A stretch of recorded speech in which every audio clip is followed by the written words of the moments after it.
நன்றி செலுத்துவோம். ஹல்லேலூயா. தேவனே உமக்கு நன்றியோடு உம்மை ஸ்தோத்திரிக்கிறோம் அப்பா. ஒன்று கூடி உம்மை ஆராதிக்க செய்கிற தேவனே உமக்கு நன்றியோடு உம்மை ஸ்தோத்திரிக்கிறோம் அப்பா. எங்கள் மத்தியிலே நீர் இறங்கி வந்திருக்கிறீரப்பா. எங்களை தொடுவதற்காகப்பா, எங்களோடு கூட பேசுவதற்காகப்பா, எங்களுடைய வாழ்க்கையில் அற்புதங்களை செய்வதற்காக நீர் இறங்கி வந்திருக்கிறீரேசப்பா. அதற்காக உமக்கு நன்றியோடு உம்மை ஸ்தோத்திரிக்கிறேன் அப்பா. நீரே பெரியவரப்பா. கர்த்தாவே நீரே தேவர்களப்பா. அப்பா பெரியவரா இருக்கிறீரப்பா. உமக்கு பான தேவன் யாருமே இல்லை ஆண்டவரே. அதற்காக உமக்கு நன்றி செலுத்துகிறோம் அப்பா. அதனால் தான் இயேசுவே உம்மை மாத்திரம் நாங்கள் ஆராதிக்கிறோம் அப்பா. உம்மை மாத்திரம் நாங்கள் போற்றுகிறோம் இயேசப்பா. ஹல்லேலூயா. தேவனே உமக்கு நன்றியோடு உம்மை ஸ்தோத்திரிக்கிறோம் அப்பா. கர்த்தாவே தேவர்களில் உமக்கு பாடுவர் யார்? வானத்திலும் பூமியிலும் உமக்கு பாடுவர் யார்?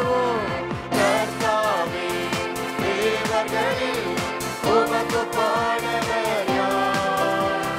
வானத்திலும் பூமியிலும் உமக்கு பாடுவர் யார்?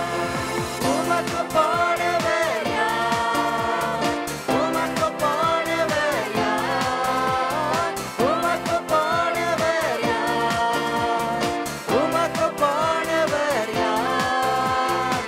வானத்திலும் பூமியிலும் உமக்கு பாடுவர் யார்? அல்லேலூயா. வானத்திலும் பூமியிலும் உமக்கு பாடுவர் யார்? செங்கடலை நீர் பிளந்து உங்கள் ஜனங்களை நடத்தி சென்றீர். செங்கடலை நீர் பிளந்து உங்கள் ஜனங்களை நடத்தி சென்றீர். அறிக்கை செய்வோம். நீர் நல்லவர், சர்வ வல்லவர், என்றும் வாக்கு மாறாதவர். நீர் நல்லவர், சர்வ வல்லவர், என்றும் வாக்கு மாறாதவர். உமக்கு பாடுவர் யார்? உமக்கு பாடுவர் யார்? உமக்கு பாடுவர் யார்? உமக்கு பாடுவர் யார்? வானத்திலும் பூமியிலும் உமக்கு பாடுவர் யார்? அல்லேலூயா. வானத்திலும் பூமியிலும் உமக்கு பாடுவர் யார்? தூதர்கள் ஒன்றும் குணமாய் உங்கள் ஜனங்களை போஷித்தீரே. தூதர்கள் ஒன்றும் குணமாய் உங்கள் ஜனங்களை போஷித்தீரே. உம்மை போல யாருண்டு இந்த ஜனங்களை நேசித்திட?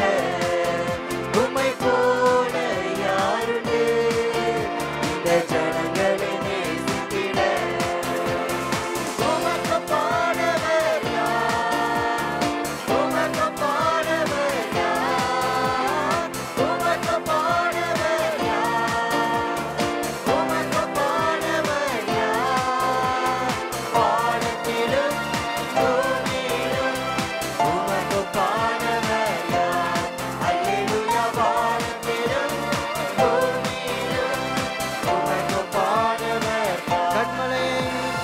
கண்மலையை நீர் பிளந்து உங்கள் ஜனங்களின் தாகம் தீர்த்தீர்.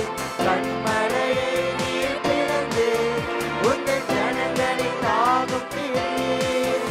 உம் நாமம் அதிசயம் என்று அற்புதம் செய்திடுவீர். உம் நாமம் அதிசயம் என்று அற்புதம் செய்திடுவீர். உமக்கு பாடுவர். உமக்கு பாடுவர் யார்? உற்சாகமாக பாடுவோம். உமக்கு பாடுவர் யார்? உமக்கு பாடுவர் யார்? உமக்கு பாடுவர் யார்? வானத்திலும் பூமியிலும் உமக்கு பாடுவர் யார்? அல்லேலூயா. வானத்திலும் பூமியிலும் உமக்கு பாடுவர் யார்? கர்த்தாவே கர்த்தாவே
உமக்கு பானவர் யார்? வானத்திலும் பூமியிலும் உமக்கு பானவர் யார்? கர்த்தாவே தேவர்களே உமக்கு பானவர் யார்? வானத்திலும் பூமியிலும் உமக்கு பானவர் யார்? உமக்கு பானவர் உமக்கு பானவர் யார்? உமக்கு பானவர் யார்? உமக்கு பானவர் யார்?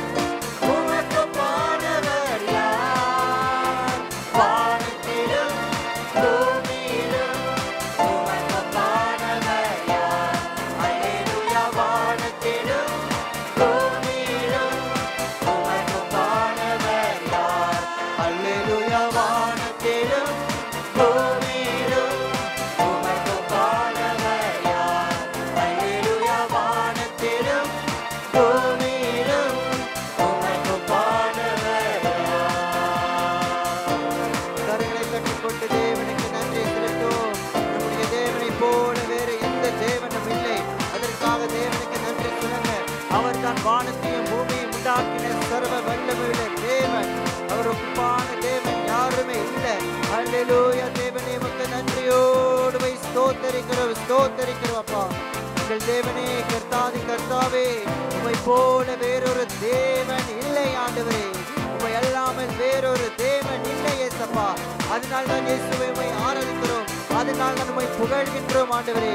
அல்லேலூயா. நீர் தான் செங்கடலை பிளந்து உம்முடைய ஜனங்களை வழி நடத்தினீர். அதற்காக உமக்கு நன்றி செலுத்துகிறப்பா. எங்களுடைய வாழ்க்கையிலையும்ப்பா நீர் செங்கடலை பிளந்து எங்களை வழி நடத்த போகிறீர், வழி நடத்தி கொண்டிருக்கிறீர் ஏசப்பா. அதற்காக உமக்கு நன்றியோடு உம்மை ஸ்தோத்தரிக்கிறோம். அது உண்மை ஆண்டவரே, அது சத்தியம் ஆண்டவரே. நீர் எங்களை போஷித்து வழி நடத்துகிற தேவன் அப்பா. தூதர்களை போஷித்து கொண்டிருக்கிற அல்லேலூயா உணவினால் அப்பா நீர் எங்களை போஷிக்கிறீர். அதற்காக உமக்கு நன்றியோடு உம்மை ஸ்தோத்தரிக்கிறோம் ஸ்தோத்தரிக்கிறோம் அப்பா. உம்மை போல யாரும் இல்லை ஆண்டவரே. உம்மை போல வேற எந்த தேவனும் இல்லை. அதற்காக உமக்கு நன்றி நன்றி நன்றி செலுத்துகிறோம்ப்பா. கண்மலையை பிளந்து உம்முடைய ஜனங்களுடைய தாகத்தை தீர்த்த தேவனை ஆண்டவரே. இயேசுவே, எங்களுடைய தாகத்தை நீர் தீர்க்கிறீர். எங்கள் மத்தியிலே நீர் இறங்கி வருகிறீர். அதற்காக இயேசுவே உமக்கு நன்றி செலுத்துகிறோம் நன்றி செலுத்துகிறோம் நன்றி செலுத்துகிறோம் அப்பா. இயேசு கிறிஸ்துவே உம்மை உயர்த்துகிறோம் உம்மை உயர்த்துகிறோம் அப்பா. நீர் தான் ஜெயத்தை கொடுக்கிற தேவன் அப்பா. அல்லேலூயா. எங்களுடைய வாழ்க்கையில நீர் ஜெயத்தை கொடுக்கிற தேவனாய் இருக்கிறீர். அதற்காக உமக்கு நன்றியோடு வை ஸ்தோத்தரிக்கிறோம் ஸ்தோத்தரிக்கிறோம் ஸ்தோத்தரிக்கிறோம் அப்பா. இயேசு கிறிஸ்துவே உம்மை உயர்த்துகிறோம் அப்பா. உம்மை உயர்த்துகிறோம் ஆண்டவரே. வல்லமையுள்ள தேவனே உம்மை உயர்த்துகிறோம் உம்மை உயர்த்துகிறோம் அப்பா. ஹல்லேலூயா. தேவனே உமக்கு நன்றியோடு உம்மை ஸ்தோத்தரிக்கிறோம் ஆண்டவரே. ஹல்லேலூயா. தேவனே உமக்கு நன்றி செலுத்துகிறோம். ஹல்லேலூயா ஹல்லேலூயா. 1 கொரிந்தியர் 15ஆம் அதிகாரம் 57வது வசனம் சொல்லுகிறது, நம்முடைய கர்த்தராக இயேசு கிறிஸ்துவினாலே நமக்கு ஜெயம் கொடுக்கிற தேவனுக்கு ஸ்தோத்திரம். ஆமென். நம்முடைய தேவன் ஜெயத்தை கொடுக்கிற தேவனாயிருக்கிறார். அவர் யெகோவா நிஸ்ஸி, ஜெயத்தை தருகிற தேவன். ஆண்டவராக இயேசு கிறிஸ்து சிலுவையிலே சாத்தானுடைய தலையை நசுக்கிறதினால் ஹல்லேலூயா நசுக்கினதினால் நமக்கும் இன்றைக்கு ஜெயத்தை இருக்கிறது. சாத்தான் மேல ஜெயத்தை இருக்கிறது. நம்முடைய வாழ்க்கையில எந்த சூழ்நிலைகளை நாங்கள் கடந்து வந்தாலும் அதுல நமக்கு வெற்றி இருக்கிறது, ஜெயத்தை இருக்கிறது. ஆமென். அதனால் தான் நம்முடைய ஆண்டவராக இயேசுவை உயர்த்துகிறோம். அதனால் தான் அவரை ஆராதிக்கிறோம். ஹல்லேலூயா. யெகோவா நிஸ்ஸி யெகோவா நிஸ்ஸி என்கிற பாடல் பாடி நம்முடைய ஆண்டவராக இயேசுவை உயர்த்துவோம். யெகோவா நிஸ்ஸி யெகோவா நிஸ்ஸி யெகோவா நிஸ்ஸி யெகோவா நிஸ்ஸி யெகோவா நிஸ்ஸி யெகோவா நிஸ்ஸி யெகோவா நிஸ்ஸி என்று பாடுவோம். எங்கள் கோடி வெற்றி கோடியே. ஹல்லேலூயா. எங்கள் கோடி வெற்றி கோடியே. எங்கள் கோடி வெற்றி கோடியே. ஹல்லேலூயா. எங்கள் கோடி வெற்றி கோடியே. கர்த்தர் துணை நின்று யுத்தம் செய்வாரே. கலங்க நிற்க காரணங்கள் இல்லையே. கைகளை தளர்ந்திடாமல் தாங்கியே. கர்த்தர் இயேசு சத்திய ஆவியை சொல்லுவோம்.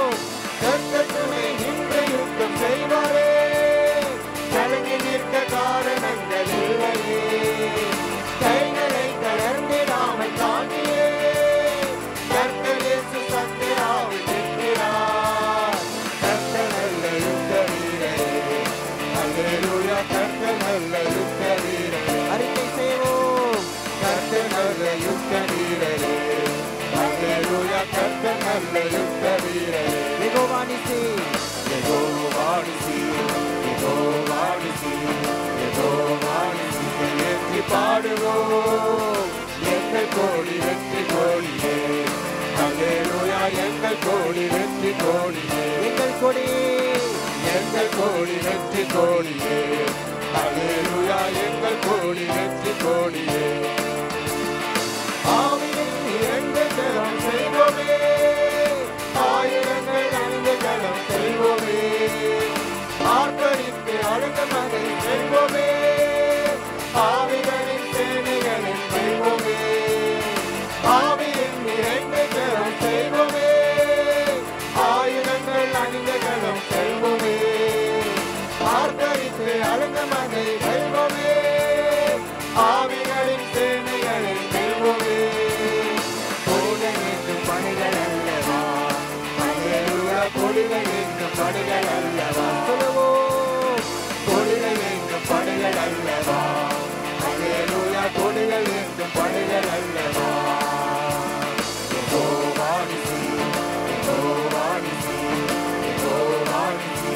ஏற்றி பாடுவோம் எங்கள் கோடி வெற்றி கோடியே. அல்லேலூயா எங்கள் கோடி வெற்றி கோடியே. எங்கள் கொடி, எங்கள் கோடி வெற்றி கோடியே.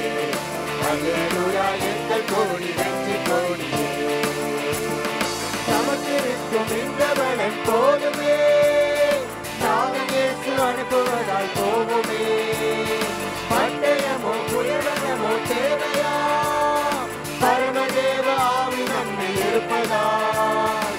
நமக்கிருக்கும் இந்த பலன் போதுமே, நாங்கள் இயேசு அனுப்புவதால் போகுமே. பட்டயமோ புயலமோ தேவையா, பரமதேவ ஆவி நம்மில் இருப்பதால். ஜீவதேவ சேனை அல்லவா, அல்லேலூயா ஜீவதேவ சேனை அல்லவா. ஜீவதேவ சேனை, ஜீவதேவ சேனை அல்லவா, அல்லேலூயா ஜீவதேவ சேனை அல்லவா. யெகோவா நிசி, யெகோவா நிசி, யெகோவா நிசி. ஏற்றி பாடுவோம் எங்கள் கோடி வெற்றி கோடியே. அல்லேலூயா எங்கள் கோடி வெற்றி கோடியே. எங்கள் கொடி, எங்கள் கோடி வெற்றி கோடியே. அல்லேலூயா எங்கள் கோடி வெற்றி. ஆவியை நிறைந்து, ஆவியில் நிறைந்த ஜெபம் செய்வோமே, ஆயுதங்கள் அணிந்த ஜெபம் செய்வோமே. ஆர்ப்பரித்து அழுத மகை வெல்வோமே, ஆவிகளின் சேனைகளை வெல்வோமே. ஆவியில் நிறைந்த ஜெபம் செய்வோமே, ஆயுதங்கள் அணிந்த ஜெபம் செய்வோமே. ஆர்ப்பரித்து அழுத மகை வெல்வோமே, ஆவிகளின் சேனைகளை வெல்வோமே. கொடிகள் என்றும் பணிகள் அல்லவா, அல்லேலூயா கொடிகள் என்றும் பணிகள் அல்லவா. கொடிகள் என்றும் பணிகள் அல்லவா, அல்லேலூயா கொடிகள் என்றும் பணிகள் அல்லவா. யெகோவா நிசி, யெகோவா நிசி, யெகோவா நிசி. ஏற்றி பாடுவோம் எங்கள் கோடி வெற்றி கோடியே. அல்லேலூயா எங்கள் கோடி வெற்றி கோடியே. எங்கள் கொடி, எங்கள் கோடி வெற்றி கோடியே. அல்லேலூயா எங்கள் கோடி வெற்றி கோடியே. நமக்கிருக்கும், நமக்கிருக்கும் இந்த பலன் போதுமே, நாங்கள் இயேசு அனுப்புவதால் போகுமே. பட்டயமோ புயலமோ தேவையா, பரமதேவ ஆவி நம்மில் இருப்பதா. நமக்கிருக்கும், நமக்கிருக்கும் இந்த பலன் போதுமே, நாங்கள் இயேசு அனுப்புவதால் போகுமே. பட்டயமோ புயலமோ தேவையா, பரமதேவ ஆவி நம்மில் இருப்பதா. ஜீவதேவ சேனை அல்லவா, அல்லேலூயா ஜீவதேவ சேனை அல்லவா. அறிக்கை செய்வோம். ஜீவதேவ சேனை அல்லவா, அல்லேலூயா ஜீவதேவ சேனை அல்லவா. யெகோவா நிசி, யெகோவா நிசி, யெகோவா நிசி. ஏற்றி பாடுவோம் எங்கள் கோடி வெற்றி கோடியே. அல்லேலூயா எங்கள் கோடி வெற்றி கோடியே.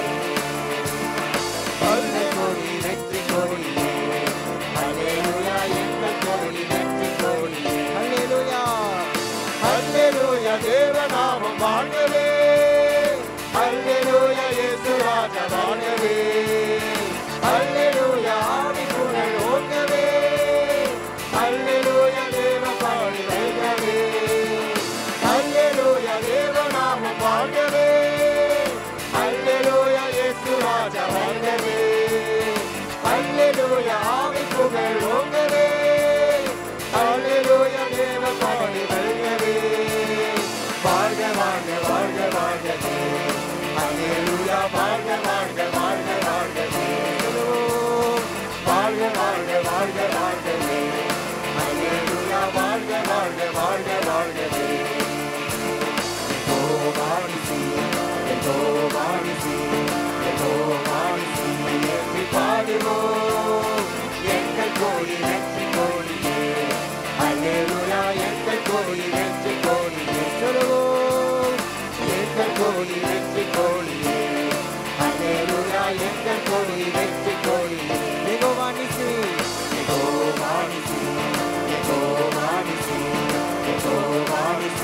என்று பாடுவோம் எங்கள் கோயில் வெற்றி கோயிலே அல்லேலூயா எங்கள் கோயில் வெற்றி கோயிலே எங்கள் கொடி வெற்றி கோயிலே அல்லேலூயா எங்கள் கோயில் வெற்றி கோயிலே அல்லேலூயா பலமாய் கரங்களை தட்டிக்கொண்டு தேவனுடைய சேனை போல பலமாய் கரங்களை தட்டிக்கொண்டு தேவனுக்கு நன்றி செலுத்துவோம் அல்லேலூயா வெற்றி பெற்றவர்களாக தேவனுக்கு நன்றி செலுத்துங்க அல்லேலூயா தேவனே உமக்கு நன்றி செலுத்துகிறப்பா அப்பா தேவனே நீர் எங்களுக்கு வெற்றியை தருகிற தேவனாய் இருக்கிறீர் யெகோவா நிசி எங்களுக்கு வெற்றியை கொடுக்கிற தேவனாய் இருக்கிறீர் ஜெயத்தை கொடுக்கிற தேவனாய் இருக்கிறீர் அதற்காக உமக்கு நன்றி நன்றி நன்றி செலுத்துகிறப்பா குடையை ஏற்றி அப்பா நாங்கள் உம்மை உயர்த்துகிறோம் உம்மை ஆராதிக்கிறோம் ஆண்டவரே இயேசுவே நீர் சிலுவையிலே இரத்தம் மரித்ததினாலே சாத்தானுடைய தலையை நசுக்கினதினாலே நீர் எங்களுக்கு ஜெயத்தை தந்திருக்கிறீர் வெற்றியை தந்திருக்கிறீர் அதற்காக உமக்கு நன்றி அதனால்தான் இயேசு கிறிஸ்துவின் இரத்தமே ஜெயம் என்று சொல்லுகிறோம் அப்பா உம்முடைய இரத்தத்தில் ஜெயம் இருக்கிறது ஆண்டவரே அதற்காக உமக்கு நன்றி செலுத்துகிறோம் அப்பா அல்லேலூயா பட்டயமோ புயபலமோ எங்களுக்கு தேவையில்லை காரணம் பரம ஆவி பரிசுத்த ஆவியானவர் நமக்குள் இருக்கிறார் நமக்கேலே இருக்கிறார் அதற்காக உமக்கு நன்றி செலுத்துகிறோம்ப்பா ஜீவதேவ சேனையாக எங்களை மாற்றி இருக்கிறீர் அதற்காக உமக்கு நன்றி நன்றி செலுத்துகிறோம்ப்பா அல்லேலூயா தேவனுடைய சேனையாக எங்களை மாற்றி இருக்கிறீர் அதற்காக உமக்கு நன்றி அப்பா ஜெபத்தில் அப்பா ஜெயத்தை பெறும்படிக்காகப்பா எங்களை மாற்றி இருக்கிறீர் ஜெப வீரர்களாக எங்களை மாற்றி இருக்கிறீர் அதற்காக உமக்கு நன்றி செலுத்துகிறோம்ப்பா விசுவாசமே உலகத்தை ஜெயிக்கிற ஜெயம் என்று சொல்லி இருக்கிறீரப்பா ஆண்டவராக இயேசு கிறிஸ்து மேல நாங்கள் விசுவாசத்தை வைக்கிறதுனால் நாங்கள் எல்லாவற்றிலையும் அப்பா ஜெயத்தை பெறுவோம் ஆண்டவரே அதற்காக உமக்கு நன்றி அதனால் தான் அப்பா உங்களுடைய சபை எப்பொழுதும் ஜெயத்தை பெறுகிறது ஆண்டவரே அதற்காக உமக்கு நன்றி செலுத்துகிறோம்ப்பா அல்லேலூயா அல்லேலூயா தேவனே உமக்கு நன்றி அப்பா ஜெப வீரர்களாக எங்களை மாற்றுகிறவராக இருக்கிறீர் அதற்காக உமக்கு நன்றி செலுத்துகிறோம்ப்பா அல்லேலூயா நீர் எங்களுக்காக அல்லேலூயா யுத்தம் செய்கிற தேவனாய் இருக்கிறீர் அதற்காக உமக்கு நன்றி நமக்காக துணை நின்று யுத்தத்தை செய்கிற தேவனாய் இருக்கிறீர் அப்பா அதற்காக உமக்கு நன்றி நம்முடைய வாழ்க்கையில எந்த சூழ்நிலைகளை வந்தாலும் அப்பா நீர் எங்களுக்காக யுத்தம் செய்கிற தேவனாய் இருக்கிறீர் அதற்காக உமக்கு நன்றி அதனால் நாங்கள் கலங்க மாட்டோம் கவலைப்பட மாட்டோம் சோர்ந்து போக மாட்டோம் அப்பா காரணம் நீர் எங்களோடு கூட இருக்கிறீர் அதற்காக உமக்கு நன்றி செலுத்துகிறோம் அப்பா நமக்கு இருக்கும் பலன் போதும் ஆண்டவரே காரணம் அந்த பலன் இயேசு கிறிஸ்து மட்டுமே அதற்காக தேவனே உமக்கு நன்றி செலுத்துகிறோம் அப்பா ஹல்லேலூயா தேவனே உமக்கு நன்றி நமக்கு இருக்கும் இந்த பலன் போதுமே நாதன் இயேசு அனுப்புவதால் போவோமே பட்டயமோ புயபலமோ தேவையா பரமதேவ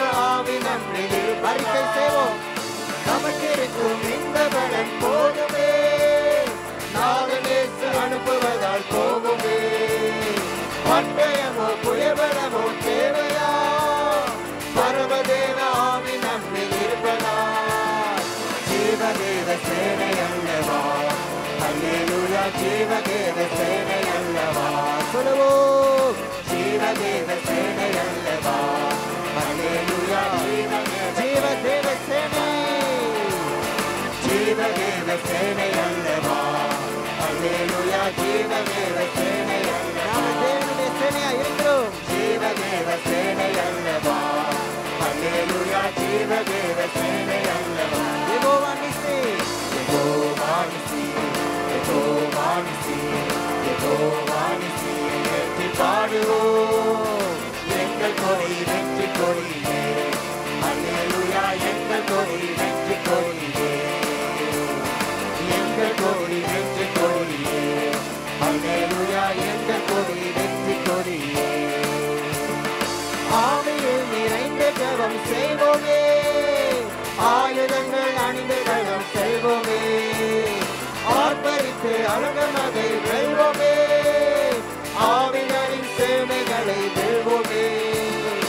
ஆவியில் நிறைந்த ஜெபம் செய்வோமே. ஆயுதங்கள் அணிந்த ஜெபம் செல்வோமே. ஆர்ப்பரித்து அழகமதை வெல்வோமே. ஆவிகளின் சேவைகளை வெல்வோமே. கொடிகள் என்னும் படைகள் அல்லவா. அல்லேலூயா கொடிகள் என்னும் படைகள் அல்லவா. கொடிகள் என்னும் படைகள் அல்லவா. அல்லேலூயா கொடிகள் என்னும் படைகள் அல்லவா. யெகோவா நிசி, யெகோவா நிசி, யெகோவா நிசி. வெற்றி பாடுவோம் எங்கள் கொடி வெற்றி கொடியே. அல்லேலூயா எங்கள் கொடி வெற்றி கொடியே. எங்கள் கொடி, எங்கள் கொடி வெற்றி கொடியே. அல்லேலூயா எங்கள் கொடி வெற்றி கொடி. அல்லேலூயா தேவநாமம், அல்லேலூயா தேவநாமம் வாழ்கவே. அல்லேலூயா இயேசு ராஜா வாழ்கவே. அல்லேலூயா ஆவி புகழ் ஓங்கவே. அல்லேலூயா தேவ படை வெல்கவே. அல்லேலூயா தேவநாமம் வாழ்கவே. அல்லேலூயா இயேசு ராஜா வருகவே.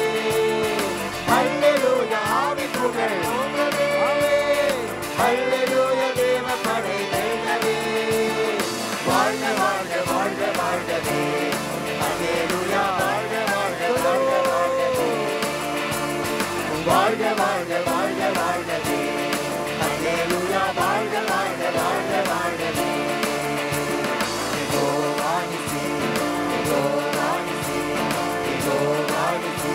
வெற்றி பாடுவோம் எங்கள் கொடி வெற்றி கொடியே. அல்லேலூயா எங்கள் கொடி வெற்றி கொடியே. சொல்லுவோம் எங்கள் கொடி வெற்றி கொடியே. அல்லேலூயா எங்கள் கொடி வெற்றி கொடியே. அல்லேலூயா தேவனே உமக்கு நன்றி அப்பா. எங்கள் கொடி வெற்றி கொடி ஆண்டவரே. அதற்காக உமக்கு நன்றி செலுத்துகிறோம் அப்பா. வெற்றியை தருகிற எங்கள் ஆண்டவராக இயேசுவே உமக்கு நன்றியோடு ஸ்தோத்தரிக்கிறோம் அப்பா. ஹல்லேலூயா உமக்கு நன்றி செலுத்துகிறோம். நன்றி செலுத்துவோம், நன்றி செலுத்துவோம். கரங்களை தட்டிக்கொண்டு, கரங்களை தட்டிக்கொண்டு தேவன் தம்முடைய ஆயுதத்தை தந்திருக்கிறார். அந்த ஆயுதம் ஜெபம். ஜெபத்தினால் எல்லாவற்றையும் ஜெயிக்க முடியும். அதற்காக தேவனுக்கு நன்றி சொல்லுங்க. அந்த ஆயுதத்தை தேவன் நமக்கு தந்திருக்கிறார். இயேசுவினுடைய நாமம் தேவன் நமக்கு தந்திருக்கிறார். அது தேவனுடைய ஆயுதம். அதற்காக தேவனுக்கு நன்றி சொல்லுங்க. நீங்கள் எப்பொழுது இயேசுவினுடைய நாமத்தை பயன்படுத்துகிறீர்களோ அப்பொழுதெல்லாம் உங்களுக்கு வெற்றி உண்டு. அப்பொழுதெல்லாம் உங்களுக்கு வெற்றி உண்டு. அதற்காக தேவனுக்கு நன்றி சொல்லுங்க. இயேசுவின் நாமத்தை சொல்லி நன்றி சொல்லுங்க, நன்றி சொல்லுங்க, நன்றி சொல்லுங்க. தேவனே உமக்கு நன்றியோடு ஸ்தோத்தரிக்கிறோம், ஸ்தோத்தரிக்கிறோம், ஸ்தோத்தரிக்கிறோம் ஆண்டவரே. ஹல்லேலூயா. எங்களுக்கு ஜெயத்தை தருகிற தேவனே உமக்கு நன்றி அப்பா. ஜெபத்தின் ஆவியை எங்களுடைய சபையிலே நீர் ஊற்றியிருக்கிறீர். அதற்காக உமக்கு நன்றி செலுத்துகிறோம் அப்பா. ஜெயத்தை கொடுக்கும் அடிக்காக அப்பா ஜெப ஆவியை எங்கள் மத்தியிலே நீர் ஊற்றியிருக்கிறீர். அதற்காக உமக்கு நன்றி செலுத்துகிறோம், நன்றி செலுத்துகிறோம் அப்பா. ஹல்லேலூயா. பரிசுத்த ஆவியானவரே உம்மை உயர்த்துகிறோம், உம்மை உயர்த்துகிறோம், உம்மை உயர்த்துகிறோம் அப்பா. ஹல்லேலூயா. எல்லா பொல்லாத ஆவிகளை அப்பா முறிக்கும்படிக்காக அப்பா தீரப்பா எங்களுக்கு ஜெயத்தை தந்திருக்கிறீர். இயேசுவினுடைய நாமத்தை தந்திருக்கிறீர். அதற்காக உமக்கு நன்றி செலுத்துகிறோம் அப்பா. இந்த சாத்தானுடைய கிரியைகள் எங்கள் மேல் அதிகாரம் இல்லை ஆண்டவரே. காரணம் இயேசுவினுடைய நாமம் நமக்குள் இருக்கிறது. இயேசு கிறிஸ்துவினுடைய ரத்தம் நமக்குள் இருக்கிறது. ஹல்லேலூயா. தேவனே உமக்கு நன்றியோடு ஸ்தோத்தரிக்கிறோம், உமக்கு நன்றியோடு ஸ்தோத்தரிக்கிறோம் ஆண்டவரே. ஹல்லேலூயா, ஹல்லேலூயா. ஆதியாகமம் 28வது அதிகாரம் 17-19 வசனங்கள் சொல்கிறது. அவன் பயந்து இந்த ஸ்தலம் எவ்வளவு பயங்கரமாய் இருக்கிறது. இது தேவனுடைய வீடு அல்லாமல் வேறல்ல, இது வானத்தின் வாசல் என்றான். அந்த ஸ்தலத்திற்கு பெத்தேல் என்று பெயரிட்டான். ஆமென். இன்றைக்கு 7 பெத்தேலிலே தேவனுடைய சபையிலே நாம் கூடி வந்திருக்கிறோம். எத்தனை பேர் அதை விசுவாசிக்கிறீங்க? காரணம் இங்கதான் வானத்தின் வாசல், இங்கதான் வானத்தின் வாசல். அன்றைக்கு 7 பெத்தேலிலே தேவன் யாக்கோபுக்கு வெளிப்படுத்தினது போல இன்றைக்கு தேவன் நமக்கு வெளிப்படுத்த போகிறார். அவர் நம்மோடு கூட பேச போகிறார். அவர் நமக்கு யுத்தம் செய்ய போகிறார். அவர் நமக்கு அற்புதங்களை செய்ய போகிறார். ஆமென். இயேசுதான் ஆசீர்வாதத்தின் வாசல். இயேசு சபைக்கு தலைவனாய் இருக்கிறதினால் அவர் நம்முடைய சபைக்கு ஆசீர்வாதமாய் இருக்கிறார். அவர் நம்மை மேற்கு கிழக்குக்கும் வடக்கும் தேற்கும் எங்களை பரம செய்ய போகிறார். ஆமென். இதன் நாம் விசுவாசித்து 7 பெத்தேல் இது வானத்தின் வாசல் என்கிறது பாடல் பாடி நம் ஆண்டவராகிய இயேசுவை உயர்த்துவோம். தலை சாய்க்கும் கல்வீரையா, பூனை கல்வீரையா, நான் நம்பி தலை சாய்க்கும் கல்வீரையா, பூனை கல்வீரையா.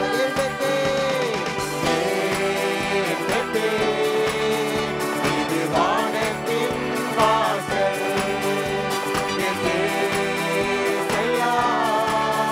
ஆசீர்வாதத்தின் வாசல்.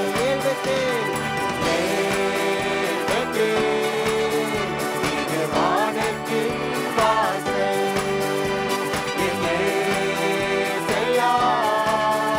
ஆசீர்வாதத்தின் வாசல். மேற்கு கிழக்கு, மேற்கு கிழக்கு, வடக்கு தெற்கு, பரந்துவாய் என்றீரே. பூமியின் துணை போல் சந்ததி பெருகும் என்று வாக்குரைக்கிறே. மேற்கு கிழக்கு, வடக்கு தெற்கு, பரந்துவாய் என்றீரே. பூமியின் துணை போல் சந்ததி பெருகும் என்று வாக்குரைக்கிறே. சொன்னதை செய்யும் அளவும் என்னை கைவிடவே மாட்டீர். எனக்கு சொன்னதை செய்யும் அளவும் என்னை கைவிடவே மாட்டீர். இது வானத்தின் வாசல்,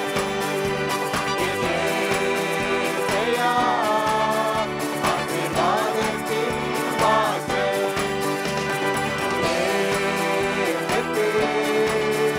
இது வானத்தின் வாசல்,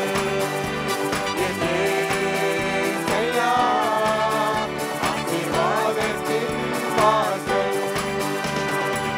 பூமியின் மனுஷங்கள் உனக்குள் சங்கரிக்குள் ஆசீர்வதிக்கப்படும் என்று ஆசீர்வாத வாய்ப்பாளாக என்னை மாற்றினீரே. பூமியின் மனுஷங்கள் உனக்குள் சங்கரிக்குள் ஆசீர்வதிக்கப்படும் என்று ஆசீர்வாத வாய்ப்பாளாக என்னை மாற்றினீரே. சொன்னதை செய்யும் அளவும் என்னை கைவிடவே மாட்டீர். எனக்கு சொன்னதை செய்யும் அளவும் என்னை கைவிடவே மாட்டீர்.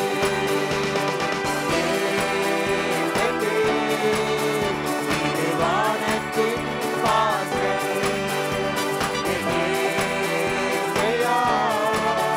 ஆசீர்வாதத்தின் வாசல்.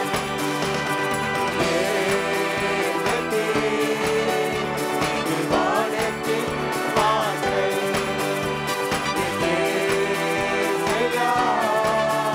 ஆசீர்வாதத்தின் வாசல். செல்லும் இடமெல்லாம் என்னோடு இருந்து என்னை கனப்படுத்துவீர். தகப்பன் தேசத்துக்கு திரும்பும் வரையில் என்னை காப்பாற்றுவீர். செல்லும் இடமெல்லாம் என்னோடு இருந்து என்னை கனப்படுத்துவீர். தகப்பன் தேசத்துக்கு திரும்பும் வரையில் என்னை காப்பாற்றுவீர். சொன்னதை செய்யும் அளவும் என்னை கைவிடவே மாட்டீர். எனக்கு சொன்னதை செய்யும் அளவும் என்னை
வாசலாய் இருக்கிறது. அதற்காக தேவனை உயர்த்துவோம், தேவனை உயர்த்துவோம். ஹல்லேலூயா. தேவனே உமக்கு நன்றியோடு ஸ்தோத்தரிக்கிறோம், ஸ்தோத்தரிக்கிறோம் அப்பா. ஹல்லேலூயா. மேற்கு கிழக்கு வடக்கு தெற்கப்பா எங்களை பரம்ப செய்ய போகிறீரப்பா, பரம்ப செய்கிறீர் ஆண்டவரே. அதற்காக உமக்கு நன்றி செலுத்துகிறோம், நன்றி செலுத்துகிறோம் அப்பா. ஹல்லேலூயா. தேவனே உம்முடைய சபையில நீ எங்களையும் அப்பா எங்களுடைய சந்ததியையும் நீர் ஆசீர்வதிக்கிறவராய் இருக்கிறீரப்பா. அதற்காக உமக்கு நன்றி அப்பா. அதனால் தான் அப்பா வானத்தின் வாசலுக்குள்ள நாங்கள் வந்திருக்கிறோம் தேவனே. அதற்காக உமக்கு நன்றி, நன்றி சொல்லுவோம், நன்றி சொல்லுவோம் தேவனே. உமக்கு நன்றி அப்பா. இயேசுவே நீரே ஆசீர்வாதத்தின் வாசல் ஆண்டவரே. உம்மாலே தான் அப்பா எங்களுக்கு ஆசீர்வாதங்கள் வர முடியும் அப்பா. நீர் தான் எங்களை ஆசீர்வதிக்கிற தேவனாய் இருக்கிறீர் அப்பா. அதற்காக உமக்கு நன்றி செலுத்துகிறோப்பா. ஜீவனுள்ள தேவனே உமக்கு நன்றி செலுத்துகிறோப்பா. ஹல்லேலூயா. தேவனே உமக்கு நன்றி செலுத்துகிறோம், நன்றி செலுத்துகிறோம் அப்பா. பரலோக தேவனே உம்மை உயர்த்துகிறோப்பா. ஹல்லேலூயா. உம்மை உயர்த்துகிறோப்பா. சீயோனிலே நாங்கள் வந்திருக்கிறோம் அப்பா. உம்முடைய சபையிலே நாங்கள் வந்திருக்கிறோம் அப்பா. உம்மோடு கூட பேசுவதற்காகப்பா, உம்மோடு கூட உருவாடுவதற்காக ஆண்டவரே அப்பா. அப்பா உம்முடைய நன்மைகள் எங்களுடைய வாழ்க்கையில பெருமடிக்காக நாங்கள் கூடி வந்திருக்கிறோம் அப்பா. அப்பா ஆசீர்வாதத்தின் வாசலே நீர் எங்களை ஆசீர்வதிக்க போகிறீர், ஆசீர்வதிக்கிறீர். அதற்காக உமக்கு நன்றி செலுத்துகிறோம் அப்பா. கோடான கோடி நன்றி செலுத்துகிறேன் இயேசப்பா. ஹல்லேலூயா. தேவனே உமக்கு நன்றி செலுத்துகிறோம் அப்பா. ஹல்லேலூயா. தேவனே உம்மை உயர்த்துகிறோம்.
பூரணமாக்கப்பட்டு நீதிமன்ற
அப்பா. அப்பா, சீயோனிலே நாங்கள் வந்து சேர்ந்து உம்மை ஆராதித்துக் கொண்டிருக்கிறோம் அப்பா. நீர் எங்கள் மத்தியிலே இறங்கி வந்து எங்களை ஆசீர்வதிக்கிறவராய் இருக்கிறீர் ஆண்டவரே. அதற்காக உமக்கு நன்றி அப்பா. இயேசுவே, நீர் எங்கள் மத்தியிலே அசைவாடி கொண்டிருக்கிறீர் ஆண்டவரே. அதற்காக உமக்கு நன்றி அப்பா. உம்முடைய சபையிலே நீர் இறங்கி வந்ததற்காக உமக்கு நன்றி ஆண்டவரே. எங்களை தொட்டீர், அதற்காக உமக்கு நன்றி அப்பா. உம்முடைய ஆசீர்வாதங்களினால் எங்களை நிரப்பினீர், அதற்காக உமக்கு நன்றியோடு ஸ்தோத்திரிக்கிறோம் ஆண்டவரே. அல்லேலூயா. தேவனே, உம்மை உயர்த்துகிறோம். இந்த எல்லா துதியும் கனமும் மகிமையும் இயேசு கிறிஸ்துவின் நாமத்தினால் ஏறெடுக்கிறோம் நல்ல பரலோக பிதாவே. ஆமென், ஆமென். உற்சாகமாக கரங்களை தட்டி தேவனுக்கு நன்றி செலுத்துவோம். நன்றியோட சோதரிக்கும் அப்பா மட்டும் துதிகள் பாடல்கள் நீங்க கூட இருந்தபடி நமக்கு நன்றி செலுத்தோம். சபையில தேவை நமக்கு நன்றி செலுத்த வேண்டும். இந்த காணிக்கப்பா இவங்களுக்கு ஒப்பு கொடுக்கும் சாமி ஆண்டு பிள்ளைகள் நீங்க கொடுத்த வருமானத்தில் அப்பா கொண்டு கொடுத்த கருத்தா கொண்டு வந்த அப்பா நீங்க ஆசிரியக்கும் ஒப்பு கொடுக்கும் சாமி கொடுத்த கடங்கள் மென்மேலும் ஆசிரியக்கும் ஒப்பு கொடுக்கும் சாமி. தலை சாய்க்கும் கல் நீரையா, மூளைக்கல் நீரையா, நான் நம்பி தலை சாய்க்கும் கல் நீரையா, மூளைக்கல் நீரையா.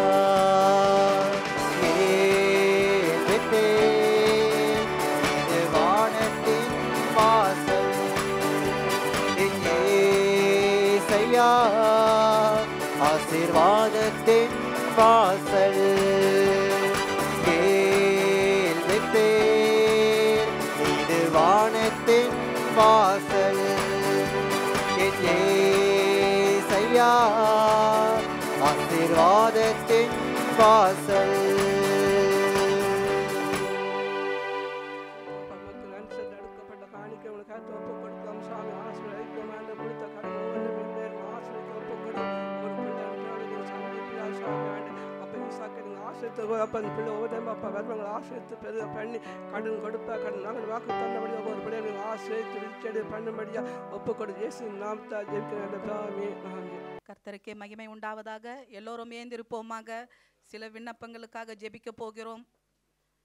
இப்பொழுது நகரங்களையும் தேசத்தையும் ஒப்பு கொடுத்து ஜெபிப்போம். எல்லோரும் ஜெபிப்போமாக. அன்பின் பரலோக பிதாவே, உம்மை நன்றியோடு ஸ்தோத்தரிக்கிறோம் தகப்பனே. ஆண்டவரே, இதோ எங்கள் பிரான்ஸ் தேசத்தை கர்த்தாவே உம்முடைய கரத்தில் ஒப்பு கொடுத்து இயேசு கிறிஸ்துவின் நாமத்தினால் ஆசீர்வதிக்கிறோம் ஆண்டவரே. இதோ சபை இருக்கிற நகரங்களை சுற்றி இருக்கிற எல்லாம் நகரத்தையும் உம்முடைய கரத்திலே ஒப்பு கொடுக்கிறோம் ராஜா. நகரங்களுடைய பாவங்க மன்னிப்புக்காக கர்த்தாவே இயேசு கிறிஸ்துவின் ரத்தத்தை பலியாக ஏறெடுத்து ஜெபிக்கிறோம் கர்த்தாவே இயேசு ராஜா. ஆண்டவரே, இதோ பாவத்திலும் சாபத்திலும் வாழ்ந்து கொண்டிருக்கிற மக்கள் கர்த்தாவே ஆண்டவரே, இதோ வியாதி படுக்கையில் இருக்கிறவர்கள் எத்தனையோ பேர் கண்ணீரிலே வாழ்ந்து கொண்டிருக்கிறவர்கள் தகப்பனே, இந்த உலக புகழை நோக்கி ஓடிக்கொண்டிருக்கிறவர்கள், உலக மாயையை நோக்கி போய்கொண்டிருக்கிறவர்கள் எத்தனை பேர் தகப்பனே ஆண்டவரே, உம்மை அறியாத இருக்கிற ஜனங்களை எல்லாம் ஆண்டவரே நீர் சந்திப்பீராக ராஜா.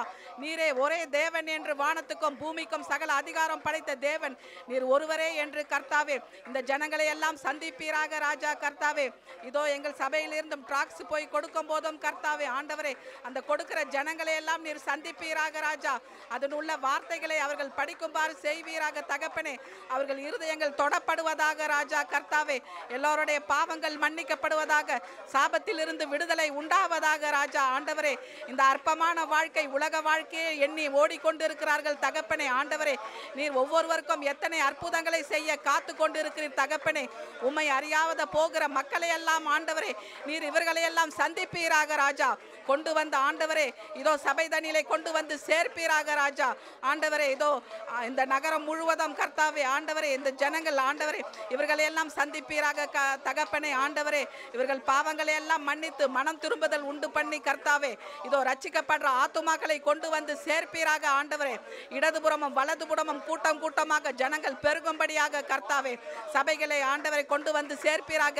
இன்னும் பல சபைகள் பிரெஞ்சு மொழியிலும் திறக்கப்பட வேண்டும், எல்லா மொழிகளிலும் திறக்கப்பட வேண்டும் ராஜா. எல்லாம் சபைகளும் நிரம்பி வழிய வேண்டும் கர்த்தாவே. நீர் ஒருவரே நல்ல வல்லவர் என்று நீர் ஆண்டவரே, நீர் ஒரே தேவன் என்று கர்த்தாவே உம்மை அறிந்து கொள்வார்களாக ராஜா. ஆண்டவரே, இதோ ஆண்டவரே, நகரத்தில் உள்ள எல்லார் மேயர்களையும் ஒப்பு கொடுத்து ஆசீர்வதிக்கிறோம் தகப்பனே. ஆண்டவரே, ஆசிரியர்களை ஒப்பு கொடுக்கிறோம் தகப்பனே, மருத்துவர்களை ஒப்பு கொடுக்கிறோம் தகப்பனே, ஓட்டுநர்களை ஒப்பு கொடுக்கிறோம் ராஜா, உயர் அதிகாரிகளை எல்லாம் ஒப்பு கொடுக்கிறோம் தகப்பனே. ஆசீர்வதியும் தகப்பனே. இதோ எங்கள் தேசத்தின் தலைவரையும் ஒப்பு கொடுக்கிறோம் ராஜா. அவருக்கு தேவையான நல்ல ஞானத்தை கொடுத்து ஆண்டவரே அப்பா உம்முடைய ஆளுகை இறங்கி வருவதாக, உம்முடைய ராஜ்யம் இறங்கி வருவதாக, தேசத்துக்குள்ளேயும் நகரங்களிலும் கர்த்தாவே உம்முடைய ராஜ்யம் இறங்கி வருவதாக ராஜா. உம்முடைய ஆளுகை நடக்க வேண்டும் கர்த்தாவே. ஆண்டவரே, இதோ சத்ருவின் கிரியைகளை எல்லாம் இயேசுவின் நாமத்தினாலே எதிர்த்து நின்று ஜெபிக்கிறோம் கர்த்தாவே. ஆண்டவரே, இதோ நகரத்தின் அதிபதியின் ஆவிகளை எல்லாம் ஆண்டவரே இயேசுவின் நாமத்தினாலே ஆண்டவரை எதிர்த்து நிற்கிறோம் கர்த்தாவே. இதோ ஜனங்கள் கண்களை குருடாய் கட்டி வைத்திருக்கிற அந்த ஆவிகளை எல்லாம் இயேசுவின் நாமத்தினாலே விரட்டி அடிக்கிறோம் என் தேவனே. அப்பா நீரே ஆண்டவரை எல்லாம் நகரத்திலும் கர்த்தாவே நீரே நடத்துவீராக பொறுப்பெடுத்து ஆண்டவரே உம்முடைய ஆளுகை இறங்கி வருவதற்காக ஸ்தோத்திரம் ராஜா. இயேசுவின் நாமத்தில் ஜெபிக்கிறோம் பிதாவே. இப்பொழுது குடும்பங்களை ஒப்பு கொடுத்து ஜெபிக்கிறோம் கர்த்தாவே. என் பரலோக பிதாவே ஆண்டவரே, இதோ ராஜா குடும்பங்களை தழைக்க பண்ணுகிற தேவன் ராஜா நீர். ஆம் தகப்பனே. ஆண்டவரே, இதோ எங்கள் சபையில் இருக்கிற ஒவ்வொரு குடும்பங்களையும் தகப்பனே ஆண்டவரே, மேய்ப்பர் குடும்பங்கள், ஒவ்வொரு விசுவாசிகளின் குடும்பங்கள், உடன் ஊழியர்கள் குடும்பங்களை எல்லாம் இதோ ஆன்லைன்ல பார்க்கிற குடும்பங்களையும் உடைய கரத்திலே ஒப்பு கொடுத்து ஜெபிக்கிறோம் கர்த்தாவே. ஆண்டவரே, ஒவ்வொருவரோட ஆவி ஆத்துமா சரீரத்திலே இயேசு கிறிஸ்துவின் ரத்தத்தை தெளிக்கிறோம் கர்த்தாவே. ஆண்டவரே, குடும்பங்களில் பாதுகாப்பை கட்டளையிடுவீராக ராஜா. ஆண்டவரே, குடும்பங்களுக்கு உண்டான ஆசீர்வாதங்களை தாரும் தகப்பனே. ஆண்டவரே, இதோ திருமண காரியங்களுக்காக ஜெபிக்கிறோம் கர்த்தாவே. இதோ எங்கள் சபையில் இருக்கிற வாலிப பெண் பிள்ளை ஆண் பிள்ளைகளுக்கு கர்த்தாவே இயேசு ராஜா திருமண காரியங்கள் எல்லாம் கை கூடி வரணும் தகப்பனே. ஆண்டவரே, அவர்களுக்கு ஆசீர்வாதமாய் நடக்க வேண்டும் தகப்பனே. ஆண்டவரே, அவர்களுக்கு ஏற்ற துணையை தந்து ஆசீர்வதிப்பீராக ராஜா. ஆம் தகப்பனே இயேசு ராஜா. நல்ல ரட்சிக்கப்பட்ட குடும்பங்களில் இருந்து வரன்கள் வர வேண்டும் தகப்பனே. ஆண் பிள்ளைக்கும் பெண் பிள்ளைக்கும் அவர்களுக்கு ஏற்ற துணைகள் கர்த்தாவே. ரட்சிக்கப்பட்ட குடும்பங்கள் ரட்சிக்கப்பட்டவர்களாக வந்து தகப்பனே ஆண்டவரே அப்பா நல்ல திருமண காரியங்கள் வெற்றிகரமாய் முடிய வேண்டும் தகப்பனே இயேசு ராஜா. இதோ அவர்கள் பொருளாதாரங்களை எல்லாம் ஆசீர்வதிப்பீராக. திருமணத்துக்கு உண்டான தேவைகளை எல்லாம் சந்திக்கப்படுவதாக ராஜா. பொருளாதாரங்கள் ஆண்டவரை செழிப்பு உண்டாவதாக என் அருமை தகப்பனே இயேசு ராஜா. கண்ணீரோடு விதைக்கிறவர்கள் கர்த்தாவே கம்பீரமாய் அறுப்பார்கள் என்று சொன்னீரே கர்த்தாவே. இதோ கண்ணீரோடு வந்து ஆண்டவரே இதோ உம்முடைய ஆலயத்தில் ஆண்டவரே இந்த ஜெபங்களை எல்லாம் ஏறெடுக்கிறவர்களுக்கு கர்த்தாவே அவர்கள் துயரங்கள் எல்லாம் நீங்கப்படுவதாக ராஜா. அவர்கள் விண்ணப்பங்கள் ஜெபங்களை எல்லாம் கேட்கப்படுவதா ராஜா. என் அருமை தகப்பனே ஆண்டவரே, உம் ரத்த கோட்டைக்குள் உம்முடைய ரத்தத்தினால் மறைத்து ஒவ்வொரு குடும்பங்களையும் நீர் பாதுகாத்து நடத்துவீராக என் அருமை தகப்பனே இயேசு ராஜா. இதோ கர்ப்பத்தின் கனியையும் ஆசீர்வதிங்கள் ராஜா. குழந்தைக்காக ஏறெடுத்து ஜெபிக்கிற ஜெபம் கர்த்தாவே. இதோ குழந்தை தாரும் தகப்பனே ஆண்டவரே. உம்முடைய ஆலயத்தில் ஒரு அற்புதத்தை செய்யும் தகப்பனே ஆண்டவரே. அந்த கர்ப்பத்தின் கனியை ஆசீர்வதிங்கள் தகப்பனே இயேசு ராஜா. இதோ பெற்றோர்களும் பிள்ளைகளை கர்த்தாவே ஆம் தகப்பனே நல்ல ஞானமுள்ள ஒரு வார்த்தையினால் ஆசீர்வதிக்கக்கூடிய பெற்றோர்களாய் இருக்கணும் தகப்பனே ஆண்டவரே. இதோ நீர்தான் அப்பா குடும்பங்களை எல்லாம் பாதுகாத்து கொள்வீராக. அக்கினி வேலியடித்து பாதுகாத்து கொள்வீராக ராஜா. ஒவ்வொரு குடும்பத்திலும் கர்த்தாவே உம்முடைய ஆளுகை குடும்பங்களிலும் இறங்கி வர வேண்டும். குடும்பத்தில் தலைவரான தேவன் நீர் ஒருவரே ராஜா. பொறுப்பேற்று ஆண்டவரே சகல அவங்க தேவைகளை எல்லாம் சந்திக்கப்பட்டு ஆசீர்வாதங்களை பெற்று தரும்படி ஆண்டவரை ஜெபிக்கிறோம் கர்த்தாவே.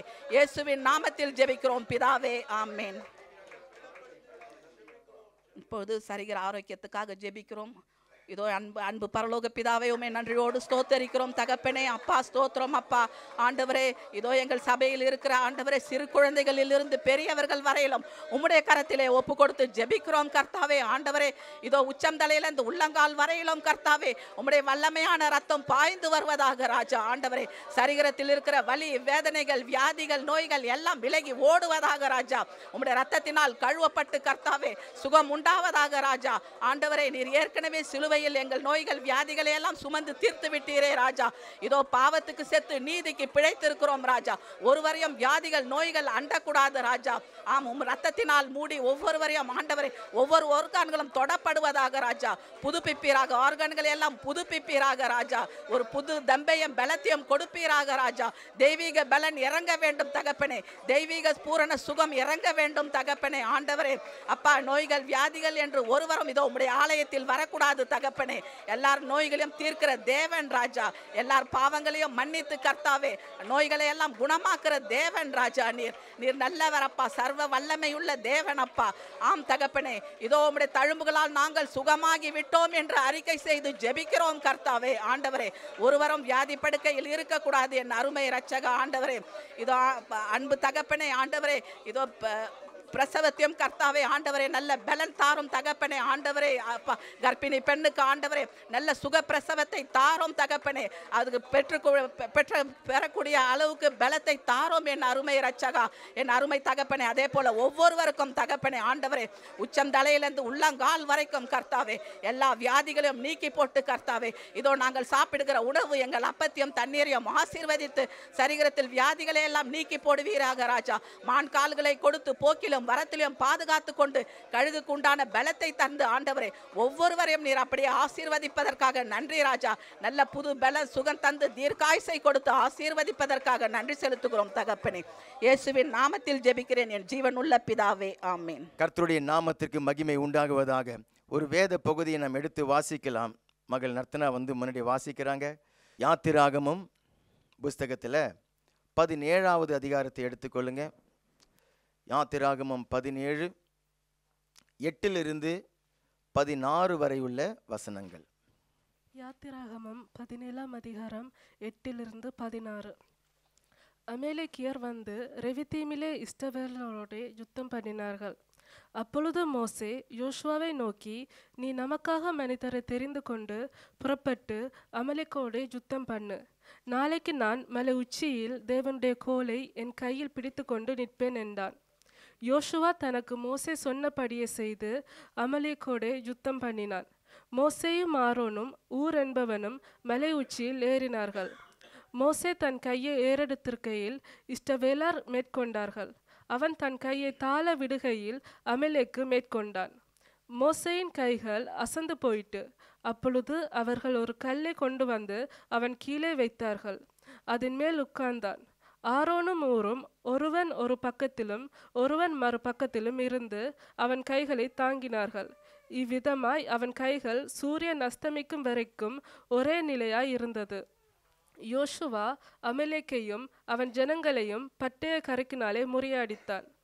பின்பு கர்த்தர் மோசேயை நோக்கி, இதை நினைவு கூறும் பொருட்டு நீ ஒரு புஸ்தகத்தில் எழுதி யோசுவாவின் செவி கேட்கும்படி வாசி. அமலேக்கை வானத்தின் கீழெங்கும் இராதபடிக்கு நாசம் பண்ணுவேன் என்றார். மோசே ஒரு பலிபீடத்தை கட்டி அதற்கு யெகோவா நிசி என்று பெயரிட்டு, அமலேக்கின் கை கர்த்தருடைய சிங்காசனத்துக்கு விரோதமாய் இருந்தபடியால் தலைமுறை தலைமுறை தோறும் அவனுக்கு விரோதமாய் கர்த்தரின் யுத்தம் நடக்கும் என்றான். ஆமேன். ஆமேன். 2வது வேத பகுதியாக கொலேசியர் புஸ்தகத்தை நாம் எல்லோருமே சேர்ந்து வாசிக்கலாம், எடுத்துக்கொள்ளலாம். கொலேசியர் புஸ்தகம் 2வது அதிகாரம். கொலேசியர் புஸ்தகம் 2வது அதிகாரம் 14 15 அந்த வசனங்கள். நமக்கு எதிரடியாகவும் கட்டளைகளால் நமக்கு விரோதமாகவும் இருந்த கையெழுத்தை குலைத்து அதை நடுவில் இராதபடிக்கு எடுத்து சிலுவையின் மேல் ஆணையடித்து துரைத்தனங்களையும் அதிகாரங்களையும் உரிந்து கொண்டு வெளியரங்கமான கோலமாக்கி அவைகளின் மேல் சிலுவையிலே வெற்றி சிறந்தார். கண்களை மூடி நாம் ஜெபிக்கலாம். எங்களை அதிகமாய் நேசிக்கிற எங்கள் அன்பு பரலோக பிதாவே, எங்கள் துதிகளின் மத்தியிலே நீர் எழுந்தருளின தேவன், எங்கள் துதிகளை ஸ்தோத்திர பலிகளை பிரியமாய் ஏற்றுக்கொண்ட எங்கள் கர்த்தர், துதியினாலும் ஸ்தோத்திரத்தினாலும் ஜபத்தினாலும் எங்கள் இருதயங்களை நல்ல நிலமாக மாற்றியிருக்கிற எங்கள் தேவன், இப்பொழுதும் கூட நம்முடைய வசனத்தை அனுப்பி நீர்தாமே எங்கள் மத்தியில் பேசுவீராக. நீர்தாமே எங்கள் வாழ்க்கையில் செய்ய விரும்புகிற உம்முடைய சித்தத்தை பரிபூர்ணமாக செய்து உம்முடைய நாமத்தை மகிமைப்படுத்துவீராக. அடியேனை உம்முடைய கரத்தில் ஒப்பு கொடுக்கிறோம். உம்முடைய ஜனங்களுக்கு இந்த நாளிலும் கூட உம்முடைய வசனத்தை கொண்டு ஆண்டவரே பேச நீர் கொடுத்த இந்த கிருபைக்காக நாங்கள் நன்றி செலுத்துகிறோம். அடியேனை மறைத்து கொள்ளும், பரிசுத்த ஆவியானவர் வெளிப்படுவீராக. இயேசு கிறிஸ்துவின் நாமத்தினால் நாங்கள் ஜெபிக்கிறோம், ஜீவனும் வல்லமையும் உள்ள நல்ல பரலோக பிதாவே, ஆமேன். ஆண்டவரும் இரட்சகரும் மீட்பருமாகிய இயேசு கிறிஸ்துவின் நாமத்தினால் உங்கள் ஒவ்வொருவரையும் வாழ்த்தி வரவேற்கிறோம். 2 வேத பகுதிகளை நாம் வாசித்தோம். யாத்திராகமம் புஸ்தகம் 17வது அதிகாரம் 8 16 வரைக்கும் வாசித்தோம். அப்படியே கொலேசியர் புஸ்தகத்தில் 2வது அதிகாரம் 14, 15 அந்த வசனங்களை நாம் வாசித்தோம். இன்ற நாளிலும் கூட இயேசு கிறிஸ்துடைய இரத்தம் நமக்கு ஜெயத்தை தருகிறது என்கிறதை நாம் தியானிக்கிறோம்.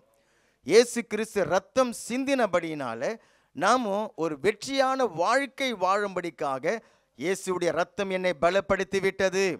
இயேசு கிறிஸ்துடைய இரத்தத்தில் இருக்கக்கூடிய அந்த கல்வாரி வெற்றியை அவர் தம்முடைய பிள்ளைகளுடைய வாழ்க்கையில் கொடுத்து அவர்களை எல்லா சூழ்நிலைகளிலையும் எல்லா காலகட்டத்திலையும் எல்லா இடங்களிலையும் வெற்றி சிறக்க பண்ணி விடுகிறது இயேசு கிறிஸ்துடைய இரத்தம். அப்போ தேவனுடைய பிள்ளைகள் நீங்கள் தோற்று போகவே முடியாது. நீங்கள் எல்லாவற்றிலும் நீங்கள் வெற்றி சிறப்பீர்கள். எப்படிப்பட்ட தடைகள், எப்படிப்பட்ட குறைவுகள், எப்படிப்பட்ட மனுஷர்கள், எப்படிப்பட்ட உலக சூழ்நிலைகளாக இருந்தாலும் சரி, எல்லாவற்றிலையும் வெற்றி சிறக்கிறவர்களாக இயேசு கிறிஸ்து இரத்தம் என்னை மாற்றிவிட்டது. அப்படியான ஒரு ஸ்தானத்தில், அப்படியான ஒரு நிலையில் இயேசு கிறிஸ்து இரத்தம் உங்களையும் என்னையும் கொண்டு வந்து வைத்து விட்டது. சிலுவையில் ஆண்டவர் இயேசு இரத்தம் சிந்தினபடியினால அவர் 3 பகுதிகளில் ஜெயத்தை எடுத்திருக்கிறார்.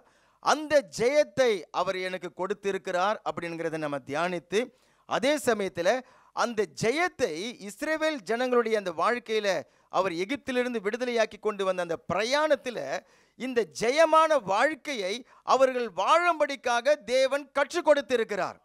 அதை செய்தும் காண்பித்திருக்கிறார். இன்றைக்கு நாம் அதை கண்டு நம்முடைய வாழ்க்கையிலையும் தேவன் அப்படி செய்வார் என்று சொல்லி விசுவாசித்து ஒரு வெற்றியான வாழ்க்கை வாழும்படிக்காக தேவன் செய்து விடுகிறார். அப்போ பல நேரங்களில் நம்ம அந்த உலக போராட்டங்கள், சாத்தானுடைய கிரியைகள் அல்லது நம்முடைய ஜென்ம சுபாவங்கள்லாம் நம்ம பார்க்கும் பொழுது, அது நம்மோடு கூட போராடும் பொழுது சோர்ந்து போய் விடுகிறோம், பலவீனப்பட்டு போய் விடுகிறோம். ஒரு சராசரியான ஒரு வாழ்க்கையை வாழ்ந்து விடுகிறதாக இருக்கிறது. அந்த சூழ்நிலைகளோடு, அந்த பிரச்சனைகளோடு எனக்கு என்ன பண்ணுறது, என்னுடைய வாழ்க்கை இப்படி தான் இருக்குது, எனக்கு அமைஞ்ச வாழ்க்கை எப்படி, எனக்கு அமைஞ்ச சூழ்நிலை எப்படி என்று சொல்லிட்டு அதனோடு கூட சமரசமாகி போய்விடுகிறவர்களாக இருக்கிறோம். ஆனால் அப்படிப்பட்ட வாழ்க்கைக்காக தேவன் நம்மை அழைக்கவில்லை. மாறாக இயேசு கிறிஸ்துடைய இரத்தத்தினாலே நமக்கு ஜெயமான வாழ்க்கையை அவர் கொடுத்திருக்கிறார். கர்த்தராகிய இயேசு கிறிஸ்து 3 பகுதிகளிலே வெற்றி சிறந்திருக்கிறார். ஒன்று, இயேசு கிறிஸ்து தம் சிந்தின இரத்தத்தினாலே அவர் கல்வாரி சிலுவையிலே சாத்தானை ஜெயித்தார். இயேசு கிறிஸ்து சிந்தின இரத்தத்தினாலே அவர் இந்த உலகத்தை ஜெயித்தார். இயேசு கிறிஸ்து சிந்தின அந்த இரத்தத்தினாலே மாம்சத்தை அவர் ஜெயித்தார். தன்னுடைய மாம்சத்தின் மேலே அவர் ஜெயத்தை எடுத்தார். அப்போ இன்றைக்கு இயேசு கிறிஸ்து இரத்தத்தை நான் என் மேலே பூசிக்கொள்கிறேன், இயேசுவின் இரத்தத்தை என் மேலே தெளிக்கிறேன் அப்படின்னு சொல்லிலாம் சொல்லும் பொழுது, இயேசுவின் இரத்தத்தில் ஏதோ மாயாஜால மந்திரவாத வித்தைகள் இருக்கிறதுங்கிறதாக நீங்கள் நினைத்து விடக்கூடாது.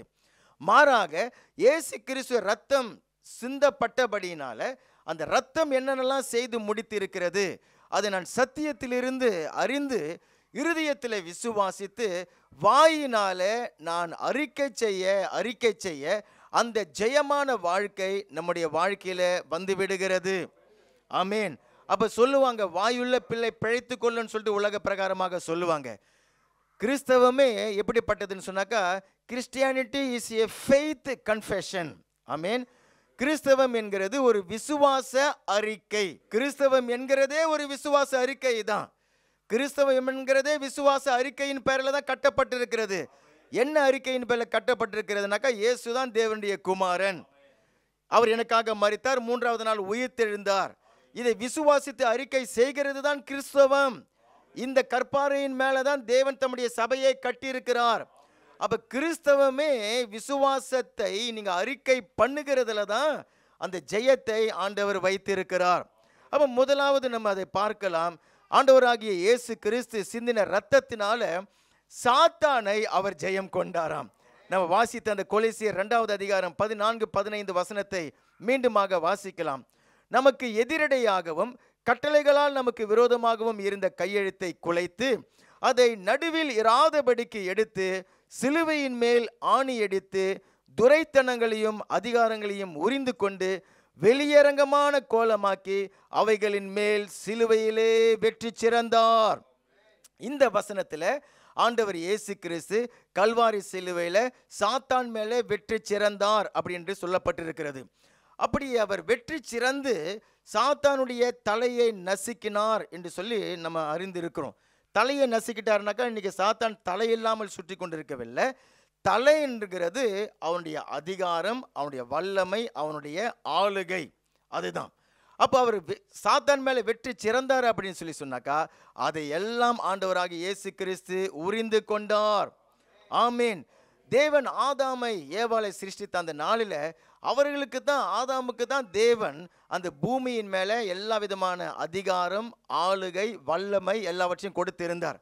ஆதாம் தான் இந்த பூமியின் மேலே ராஜாவாக இருந்தான். அவன் தான் அந்த பூமிக்கு தேவனானவன். ஆனால் அவர்களை பாவத்தில் வஞ்சனையாக விழ செய்து விட்டு அவர்களிடத்தில் இருந்த அதிகாரத்தையும் வல்லமையும் ஆளுகையும் சாத்தான் தந்திரமாக பிடுங்கி கொண்டான். அப்போ அநேகர் நினைப்பாங்க, இப்போ தேவனுக்கும் சாத்தானுக்கும் நடுவில் யுத்தம் நடந்து கொண்டிருக்கவில்லை. பிரச்சனை யாராருக்கு தான்? பிரச்சனை யாருக்குன்னு சொன்னாக்கா மனுஷன் தான் அதை ஏமாந்து போய் சாத்தான் இடத்துல இழந்து போய்விட்டான். அப்போ தேவன் நினைச்சிருந்தானாக்கா அவருடைய வேதம் சொல்லுகிறதுடைய நாசியின் சுவாச காற்றினால சாத்தானை அழிப்பாராம் கடைசி நாளில். மனுஷன் தான் அந்த அதிகாரம், வல்லமை, ஆளுகையை இழந்து போயிட்டான் சாத்தான் இடத்துல. அப்போ தேவன் மனுஷனாக பூமியில் வந்தார். அவர் மனுஷனாக வந்ததற்கான பல காரணங்களில் ஒன்று முக்கியமானது, மனுஷன் தான் சாத்தானிடத்தில் இழந்து போயிட்டான். ஆகையினால மனுஷனாக வந்துதான் அவனோடு கூட யுத்தம் பண்ணி அதையெல்லாம் அவர் திரும்ப பெற்றுக்கொள்ள வேண்டும். ஆமீன். அப்போ நம்ம வாசித்த அந்த கொலோசியர் 2:14 நம்ம வாசித்தோம். 15 அந்த வசனங்களில் ஆண்டவராகிய இயேசு கிறிஸ்து சாத்தானிடத்தில் இருந்த அந்த துரைத்தனங்கள், அதிகாரங்கள் எல்லாவற்றையும் உரிந்து கொண்டு அவனை வெளியரங்கமான கோலமாக்கி அவைகள் மேல் சிலுவையிலே வெற்றி சிறந்து விட்டார். அல்லேலூயா. அது என்ன வெளியரங்கமான கோலமாக்கிட்டாருன்னு சொன்னாக்கா, அன்றைய நாட்களில் ஒரு தேசத்தை ஆண்டு கொண்டிருக்கிற ராஜா இல்லையா, அவன் தான் ஜனங்களை ஆண்டு கொண்டு இருப்பான். அந்த சிங்காசனம் என்ன, அவருடைய ராஜ வஸ்திரம் என்ன, அவன் தலைமையில் இருக்கிற கிரீடம் என்ன, அந்த ஒரு கம்பீரம், ஜனங்களை அவர் அந்த ராஜா தான் ஆண்டு கொண்டு இருப்பார். இப்போ நம்முடைய தாவீது அங்கே புறப்பட்டு போயிட்டு அந்த ராஜாவை தோற்கடிச்சிட்டு அந்த தேசத்தை கைப்பற்றி விடும் பொழுது என்ன பண்ணுவாங்கனாக்கா, அவன் தலையில் இருக்கிற கிரீடத்தை இவன் எடுத்துக்குவான், அந்த ராஜ வஸ்திரத்தெல்லாம் எடுத்துடுவான், அந்த சிங்காசனத்தை எல்லாம் முறிச்சு போட்டுட்டு அந்த ராஜாவை வெளியரங்கமான கோலமாக ஆக்கிடுவாங்க. ரோட்டில் தரன்னு சொல்லிட்டு இழுத்து கொண்டு வருவாங்க. பாருங்க, இவன் தான் உங்களுடைய ராஜாவா, இவன் தான் உங்களை இத்தனால ஆண்டு கொண்டு இருந்தா, இவன் தோற்று போனவன் அப்படிங்கிறத ஜனங்கள் எல்லாம் பார்க்கும்படிக்காக அப்படி பப்ளிக்காக வெளியில் இழுத்துட்டு வருவாங்க. அப்போ பார்க்குற ஜனங்க, ஐயோ இவன் தானா எங்களை இவ்வளோ நாள் போட்டு மிரட்டி உருட்டி எங்களை அடிமைப்படுத்தி வச்சுன்னு இருந்தான், இவன் எங்கள் தாவீது கிட்ட தோத்து போயிட்டானே அப்படின்னு சொல்லிட்டு ஜனங்கள் தைரியம் அடைந்து விடுவார்கள். அதே போல தான் நம்முடைய தாவீது ஆண்டவராகி இயேசு கிறிஸ்து கல்வாரி சிலுவையில் அவர் சாத்தானை ஜெயித்தார். ஆனால் மனுஷன் என்றைக்கு சாத்தானிடத்தில் தோற்று போய் பாவத்தில் விழுந்து போனானோ அன்றிலிருந்து சாத்தானுக்கு மனுஷர்கள் மேலே உரிமை வந்து விட்டது.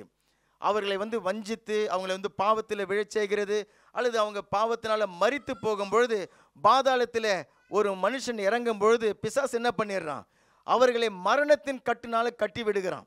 ஏன்னு சொன்னாக்கா, எங்க பாவம் இருக்கிறதோ அங்கே பிசாசுக்கு உரிமை இருக்கிறது. அப்போ அவன் தான் மரணத்தின் அதிபதி. ஒவ்வொரு மனுஷனும் மரித்து பாதாளத்தில் இறங்கும் பொழுது பிசாசு அவர்களை அந்த மரண உபாதியின் கட்டுனால கட்டி விடுகிறான். அதனால தான் மரித்த யாருமே உயிர் தெழுகிறது கிடையாது. வேதத்தில் ஒரு சிலர் உயிர் தெழுந்திருக்கிறாங்க, அவங்க மறுபடியும் மரித்து போய் விடுவார்கள். ஆண்டவராகிய இயேசு கிறிஸ்து வரும்பொழுது தான் உலகத்தார் எல்லாருமே உயிர் தெழுவார்கள். ஆனால் ஆண்டவராகிய இயேசு கிறிஸ்து கல்வாரி சிலுவையில் அவர் ரத்தம் சிந்தி மரித்து பாதாளத்தில் அவர் இறங்கின பொழுது பிசாசு வந்தான். ஓகே, இவரையும் நம்ம அந்த மரண உபாதிகளின் கட்டினால கட்டி விடலாம், மரணத்தினால கட்டி விடலான்னு சொல்லிட்டு கட்ட வந்தான். ஆனால் இவர் யாருன்னு சொன்னாக்கா, இவர் உலகத்தினுடைய பாவத்தை சுமந்தவர் தான். ஆனால் இவர்கிட்ட சொந்த பாவம் எதுவுமே இல்லை. சாத்தானுக்குரிய காரியம் அவரிடத்துல இல்லாமல் இருந்தபடினால சாத்தானால இயேசுவை பாதாளத்தில் கட்டி வைக்க முடியவில்லை. ஆகியனால தான் பிசாசை ஜெயித்து பாவத்தை ஜெயித்து அவர் மரணத்திலிருந்து உயிர்த்தெழுந்தார். பாதாளத்தை ஜெயித்து அவர் உயிர்த்தெழுந்தார். எபிரேயர் புஸ்தகம் 2வது அதிகாரத்தில் 14வது வசனத்தை பாருங்க. ஆதலால் பிள்ளைகள் மாம்சத்தையும் இரத்தத்தையும் உடையவர்களாக இருக்க அவரும் அவர்களைப் போல மாம்சத்தையும் இரத்தத்தையும் உடையவராக ஆனார். மரணத்தின் அதிகாரியாகிய பிசாசானவனை தம்முடைய மரணத்தினாலே அழிக்கும்படிக்கும் ஜீவ காலமெல்லாம் மரண பயத்தினாலே அடிமைத்தனத்திற்குள்ளானவர்கள் யாவரையும் விடுதலை பண்ணும்படிக்கும் அப்படியானார். ஆகியனால்தான் ஆண்டவர் இயேசு கிறிஸ்து தேவன் மனுஷனாக வந்தார். மனுஷனாக அவர் வந்து வாழ்ந்து சாத்தானை ஜெயித்து அவர் அந்த சாத்தானுடைய எல்லா அதிகாரங்கள், வல்லமைகள், துரைத்தனங்கள் எல்லாவற்றையும் அவர் உரிந்து கொண்டார். உரிந்து கொண்டு இப்போ அவரை விசுவாசிக்கிற தம்முடைய பிள்ளைகளுக்கு ஆண்டவர் அந்த அதிகாரத்தையும் வல்லமையும் கொடுக்கிறார். அதை தான் நம்ம அறிந்து கொள்ள வேண்டும். தேவனுடைய பிள்ளைகளுடைய வாழ்க்கையில சாத்தான் இனி போராட முடியாது. அவனுக்கு உங்களுடைய வாழ்க்கையில் அதிகாரம் கிடையாது. எந்த விதத்திலும் உங்களுக்கு அதிகாரம் கிடையாது. இருதயத்தில் ஒரு இனம் புரியாத பயத்தை கொண்டு வர முடியாது. அல்லது பாவ வலைகளில் உங்களை விழுந்து போக பண்ணிவிட முடியாது. அல்லது மரண பயத்தை கொண்டு வந்து விட முடியாது. எதிர்கால பயத்தை, பிள்ளைகளை குறித்த பயத்தை, எந்த ஒரு காரியத்தினாலும் பிசாசு உங்களை முடக்கி விட முடியாது. குடும்பத்தில் வந்து போராட்டங்களை, பிரச்சனைகளை சாத்தான் கொண்டு வர முடியாது. சத்துருக்களுடைய அந்த வலைகளில் விழுந்து போக பண்ணிட முடியாது. ஏன்னு சொன்னாக்கா அவனுக்கு உங்க மேல அதிகாரம் கிடையாது. இப்போ நம்ம இந்தியாவிலேருந்து, இலங்கையிலேருந்து நீங்கள் வந்திருக்கிறீங்க. அங்கே இந்தியா இலங்கையில் ஏதோ ஒரு சட்டம் போடுறாங்க. ஒரு குடும்பமும் இப்போ வந்து இந்த மாதத்தில் வந்து 1,00,000 வரி கட்டணும்னு சொன்னாக்கா அந்த பில் உங்கள் வீட்டுக்கு இங்கே வருமா? வராது. ஏன் அப்படி சொன்னாக்கா நீங்கள் அந்த ராஜ்யத்தை விட்டு இந்த ராஜ்யத்துக்கு வந்து விட்டீங்க. அங்கே இருக்கக்கூடிய எம்எல்ஏக்கு, மந்திரிக்கு, பிரதம மந்திரிக்கு உங்கள் மேலே அதிகாரம் இல்லாமல் போய்விட்டது. கொலைசேர் புஸ்தகத்தை எடுத்துக்கொள்ளுங்க. 1வது அதிகாரத்தை நாம் வாசித்து பார்க்கும் பொழுது 13வது வசனத்தில், இருளின் அதிகாரத்தினின்று நம்மை விடுதலையாக்கி தமது அன்பின் குமாரனுடைய ராஜ்யத்திற்கு உட்படுத்தினவருமாய் இருக்கிற பிதாவை ஸ்தோத்தரிக்கிறேன். முன்னாடி எங்க இருந்தீங்களா? இருளின் அதிகாரத்தில் இருந்தோம். சாத்தானுக்கு அடிமைகளாக இருந்தோம். பார்வோனுக்கு அடிமைகளாக இருந்தோம். எகிப்துக்கு அடிமைகளாக இருந்தோம். அங்கிருந்து தேவன் விடுதலையாக்கி என்னை தம்முடைய குமாரன் இயேசு கிறிஸ்துவனுடைய ராஜ்யத்திற்குள்ள கொண்டு வந்துட்டார். அந்த ராஜ்யம் வெளிச்சத்தின் ராஜ்யம். அந்த ராஜ்யம் ஆசீர்வாதத்தின் ராஜ்யம். அங்கே அந்த பார்வோனும் அந்த சாத்தானும் உங்களை வந்து அடிமைப்படுத்த முடியாது, உங்களை பயமுறுத்த முடியாது, உங்களை முடக்க முடியாது. அப்போ நீங்கள் கேட்கலாம், இல்லையே இன்னைக்கும் சாத்தான் சுற்றி கொண்டு தானே இருக்கிறான், யாரை விழுங்கலாம் என்று சொல்லி வகை தேடி கொண்டு இருக்கிறான். நமக்கும் சாத்தானோட யுத்தம் இருக்கிறது என்று சொல்லி வேதம் சொல்லுகிறது.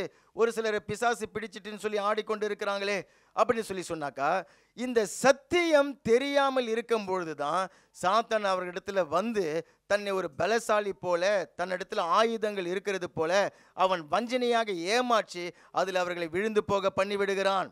சாத்தானுடைய ஆயுதங்கள் என்ன? அவன் வந்து உங்களிடத்துல சொல்லக்கூடிய பொய் தான். அவன் வந்து உங்களை வஞ்சிக்கிற அந்த வஞ்சனை தான் அவனுடைய ஆயுதங்கள். அவன் கொண்டு வருகிற அந்த பயம்தான் அந்த ஆயுதங்கள். அவன் கொண்டு வரக்கூடிய குற்றப்பழி உணர்வுகள் தான் அவனுடைய ஆயுதங்கள். அப்போ இந்த சத்தியத்தை தெரியாதவர்கள், அதாவது சாத்தானுக்கு என் மேலே எந்த அதிகாரமும் இல்லை அப்படின்னு சொல்லி தெரியாதவர்கள் தான் அதில் விழுந்து போய் விடுவார்கள். வெளிப்படுத்தின விசேஷம் 12வது அதிகாரம் 11வது வசனத்தை வாசிக்கும் பொழுது, மரணம் நேரிடுகிறதாக இருந்தாலும் அதற்கு தப்பும்படி தங்கள் ஜீவனையும் பாராமல் ஆட்டுக்குட்டியின் இரத்தத்தினாலும் தங்கள் சாட்சியின் வசனத்தினாலும் அவனை ஜெயித்தார்கள். அல்லேலூயா. அப்போ இன்றைக்கு சாத்தானுக்கு என் மேல உரிமை இல்லை அப்படிங்கிறது மாத்திரம் கிடையாது, இன்றைக்கு நீங்க சாத்தானை ஜெயிப்பீர்கள். சபை பாதாளத்தை ஜெயிக்கும். பாதாளம் சபையை மேற்கொள்ள முடியாது என்கிறது மாத்திரம் கிடையாது, இப்ப பாதாளத்தை சபை மேற்கொண்டு விடும். ஆமேன். அப்ப அப்படிப்பட்ட அதிகாரத்தையும் வல்லமையும் இயேசு கிறிஸ்து ரத்தம் எனக்கு கொடுத்திருக்கிறது.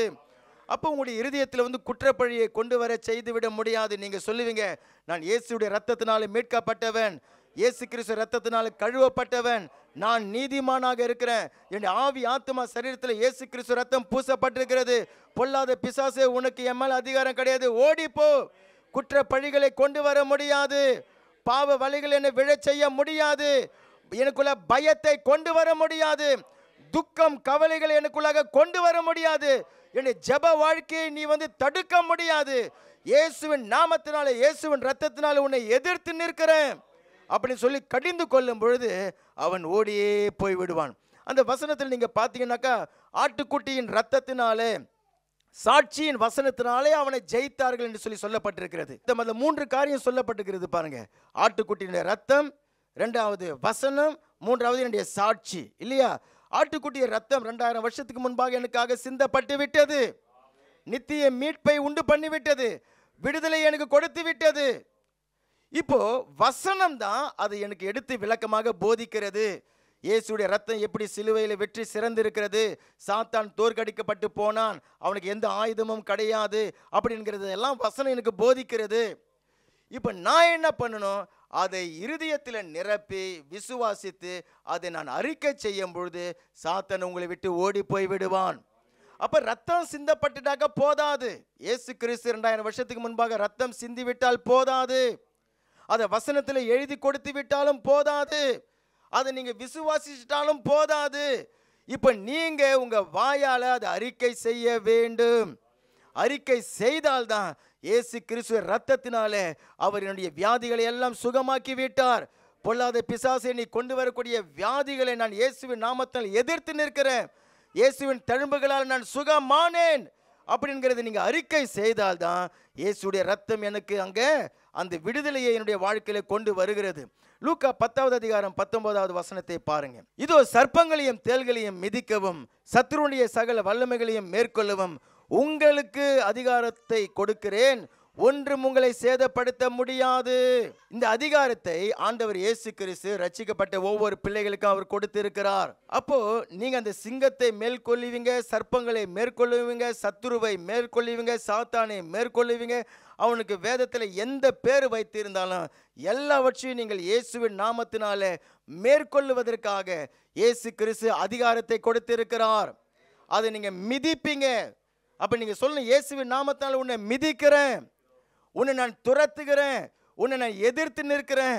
அப்படி சொல்லும் பொழுது சாத்தான் உங்களுடைய வாழ்க்கையிலிருந்து ஓடியே போய் விடுவான். பாருங்க, திரும்ப திரும்ப ஒரு சில போராட்டங்கள் மறுபடியும் வந்து கொண்டே இருக்கும். காரணமே இல்லாமல் அது இருதயத்தில் ஒரு பயம், ஒரு கவலை வந்துவிடும். காரணமே இல்லாமல் குடும்பத்தில் பிரச்சனைகளை, சண்டைகளை கொண்டு வந்து கொண்டிருப்பான். அப்போ நீங்கள் கண்டுபிடிக்க தெரியணும், இது ஒரு தேள், இது ஒரு சர்ப்பம், இது ஒரு சிங்கம், இது ஒரு அப்படின்னு சொல்லிட்டு அறிந்து கொண்டு நீங்கள் இப்போ இயேசுவின் நாமத்தினால இயேசு கிறிஸ்து ரத்தத்தை கரத்தில் எடுக்கணும். இயேசுடைய ரத்தத்தை கையில் எடுக்கிறதுன்னு சொன்னாக்கா இயேசு கிறிஸ்து ரத்தத்தினால் உண்டான ஆசீர்வாதங்களை இருதயத்தில் விசுவாசத்தில் அதை எழுப்பணும். வேற ரத்தத்தை எடுத்து தெளிக்கிறேன்னு சொல்லிடக்கூடாது. அந்த ரத்தம் என்ன விடுதலையை உண்டாக்கி இருக்கிறது என்கிறத உங்களுடைய இருதயத்தில் நீங்கள் விசுவாசிச்சு இயேசுவின் நாமத்தினால அதுக்கப்புறம் நீங்கள் ரத்தத்தை தெளியுங்க. ஆமென். தெளித்து அந்த சாத்தானை நீங்கள் எதிர்த்து நிற்க முடியும், எதிர்த்து நிற்க வேண்டும். அங்க அவன் ஓடியே போய் விடுவான். கர்த்தர் இதை இஸ்ரவேல் ஜனங்களுடைய வாழ்க்கையில செய்தார் இல்லையா?